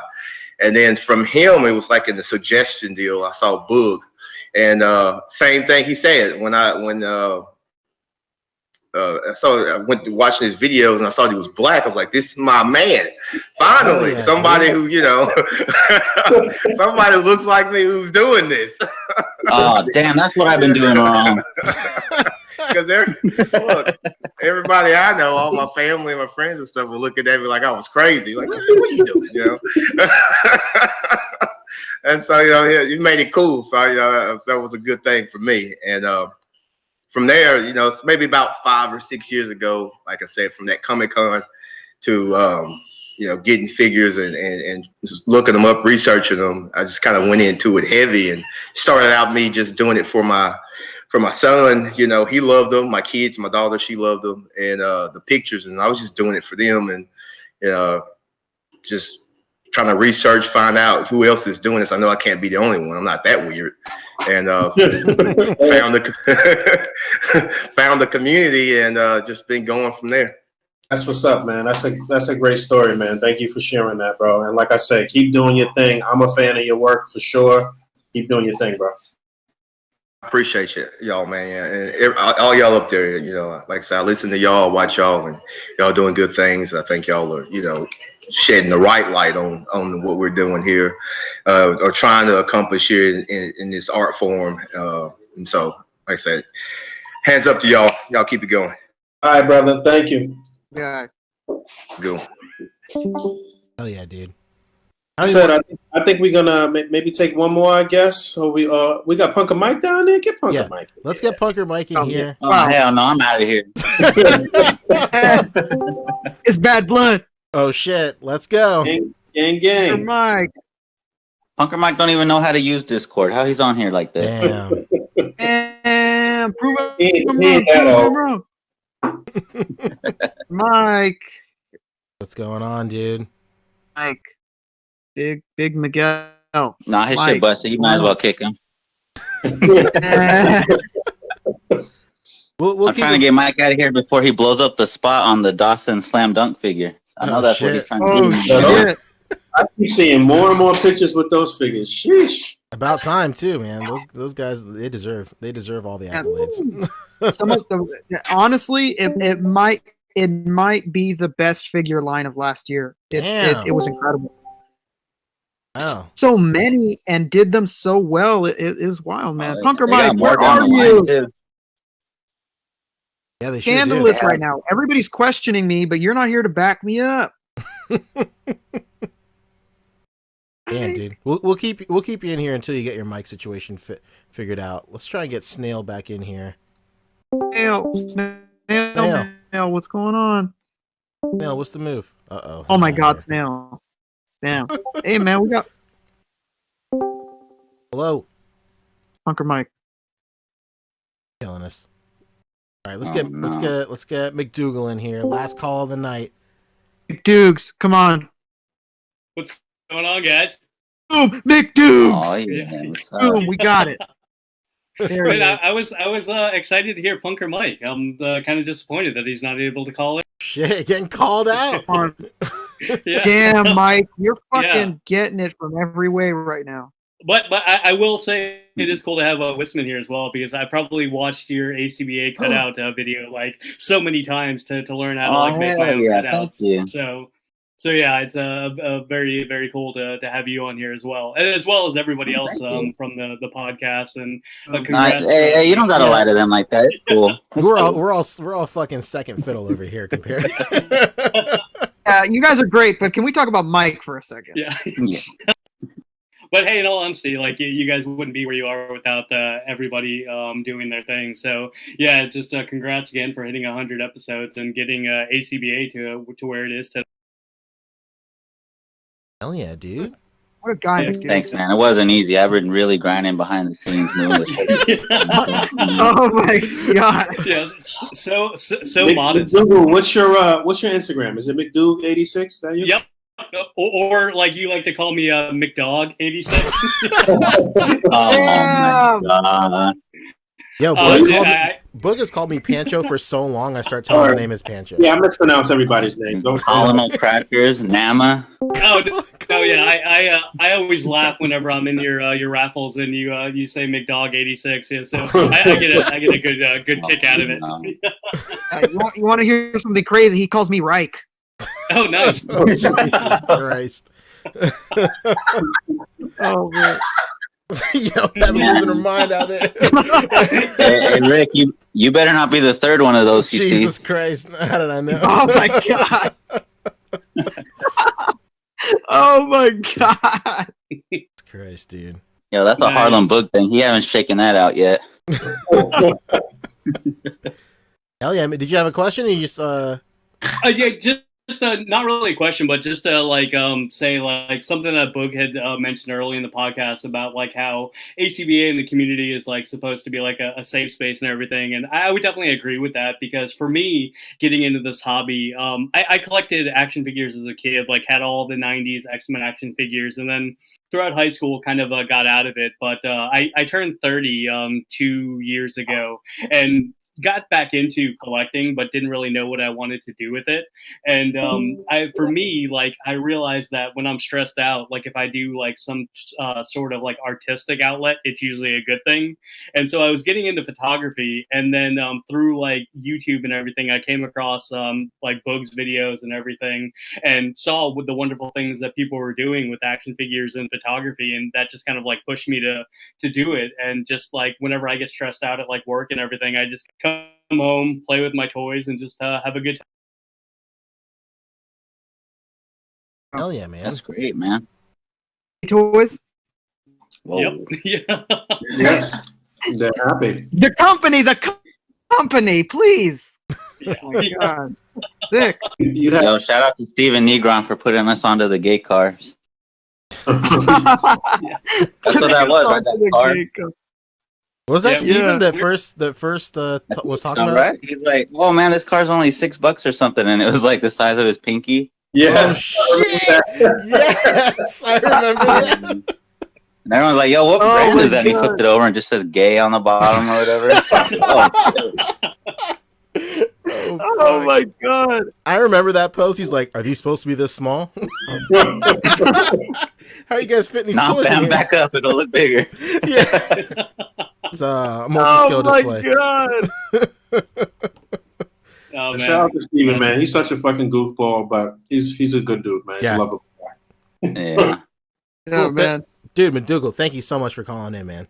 Yeah, no problem. Thanks for having me. Keep doing your thing, man. I'm watching your stuff too, bro. Dude, appreciate it, man. He sees you when you're sleeping. He knows when you're awake. He knows when you like gay toys. Yeah, not creepy at all. Yeah, I heard that. I heard naughty people don't win the raffles. What's up with that? I knew there's a reason I never win. Hell yeah, dude. Thank you so much, man. Yep. Thanks, guys. All right, bud. Peace. All right, Mike, please, for the love of God, Mike. I think something might be going on with connection stuff. Like some of our networks not talking to other people's networks. Possibly that might be. Oh shit! Whoa, am I here? There we go. Here. Sorry, man. I'm a caveman as fuck. All good. Damn, Mike. Work for me, bro. I was staring at the rule screen for like ever. Like, what is all this? I'm the worst too, and it's funny that you say that because I've been using that term a lot lately with my daughter when we're doing homework together and like different because there's this new math and shit. Like you'll see that when your little man gets a little older and he starts getting to school. But bottom line is, I keep telling her, I'm like, yo, there's always a way to check your work. There's always a way to different way and break it down. I'm like, yo, the way that I'm doing this is like real caveman shit. Like you could do the same thing. You could break it down. But I do feel like an old caveman trying to figure out fractions and shit again. Yeah, man, it's like at 30. It's like fucking Incredibles when he's like, "What do you mean they changed math? Math is math." Yeah, it's really how I feel. It's really like, why would they change math? A caveman meme, or I relate to that meme so tough. What's up, Mike? How you been, man? I've been good. I'm currently, my wife is pregnant as fuck right now, and we're waiting. You did it, man. She's crapping out my baby. Damn, dude, what a biter! I told you guys. You guys think of a name yet or no? Yeah. Hell yeah, dude. Well, I don't want to spoil it, so I want you to spoil it. Yo, there's a 2-week spoiler ban in A.C.B.A, so yeah. She finds out what you did. You told your stupid little toy who get their friends and your fucking baby's name. Man, we get pretty small, but her belly's freaking huge. We get like, she's all, gee, thanks. Brandon, what do you have here? The fuck? She chasing on to ask all these personal. The fuck out of here. Oh man. Hell yeah, dude. I'm on here to drop the slam dunk bomb or what? What's that? Tell everyone about slam dunk. Yeah, dude. If you guys don't own any Das and Slam Dunk figures yet, what are you doing? Fuck are you? You've been living under a rock. Unless you're a caveman. It's $40, bro. Shit. $40 ship from China Model Toys. Those Dawson figures are so great, man. That company is killing it, dude. And man, you got little fucking mini Jordans. You got fucking cloth. I just got the last 2 figures I needed to complete. I got them all. Nice, dude. I'm gonna have to start. Did you guys see their little teaser for what they're gonna be working on? Yeah. That image broke Rick. I took like an entire hour telling everyone what exact teaser every single teaser meant. Like, knew like the Yu Yu Hakusho, X. That's all I needed. That's all I needed. Basically. Yeah, I saw Yusuke and I'm like, I'm done. Yeah, that week, Midoriya in his school uniform. Yeah. Woo! That week, Fabio and Bug were unavailable for the podcast, and Rick was like, "We gotta fucking do this podcast and talk about this Dawson. If the only thing we talk about is this Dawson image, that's all we have to do." Yeah, I told Pon by himself. I was like, "Is anyone out there, please?" But can we? I want to talk about this. They showed the prototype for Kenshin. Not the head, but like the body and clothes. It looks dope. Oh shit! Yeah, that shit looks tight. Yeah, man. that shit looks like it's so close to being done, man. I cannot fucking wait for that. So fire. Also, I don't know what happened, but they showed like 2 more teams of slam dunk, so probably like 10 or 12 figures. But they haven't come out or nothing yet, so I don't know what's up with that. That was like a year or 2 ago. Oh, without, and that's so strange because Dawson is the kind of company where when they say something's gonna happen, it fucking happens very fast too. Right. Fast, The hot, and heavy. Me is that like one day it's all just gonna come out at like the same fucking time. I'm ready. Because they do like, do not that kind of financially, shit. but physically. Kind of shit all the time. We're just at random. It's like, yep, guess what's coming? Dude, that's how figure arts have been lately. Like the Dragon Ball releases just keep smacking me. I just got A.C.B.A yesterday, I think. That shit's tight. Oh yeah, fucking Saiyan Man. A.C.B.A is crazy. We'll figure. Yeah, what a It's very fucking nice. incredible I'll try figure. to flip the do-rag head into a slam dunk shot. That's the Today in Durag history head. One of my favorite. Damn, Today in Durag history. Yo, you know what's crazy? They went the extra mile too. If you take the do-rag off, he's even got waves. Shit, how did I know? Yeah, wave check! Wave check! Where's the ear pod accessories? The AirPod Yo. If we don't got the ear pods and we don't got the Tims, take your broke ass home. Christ. Only do it big or not at all. All right, cool. I think we're gonna head out. It's like midnight. Yeah, so yo, Mike, good to have you on, bro. Wisman, good to have you on. Love you guys. They're both Mike. On the babies. And Yes, I'll talk to y'all in 5 minutes when we start talking in PNP. Yeah. Peace, guys. Thanks. Peace. That's it. You wanna send us out, Bug? No doubt. Thank you to everybody for joining us for our monumental 100th episode. Here's to 100 more. I got a glass of milk in my hand. Santa? Almond milk, of course. We don't do the cow milk over here. We don't do cows. We don't do cows no more. Yeah, We man. off that. Word up, we off that. And yeah, man, hopefully we'll get back to what to grind on next week. It'll be a regular episode. But yeah, man, great episode. Love you guys. Rate, comment, and subscribe. And until next time. Peace.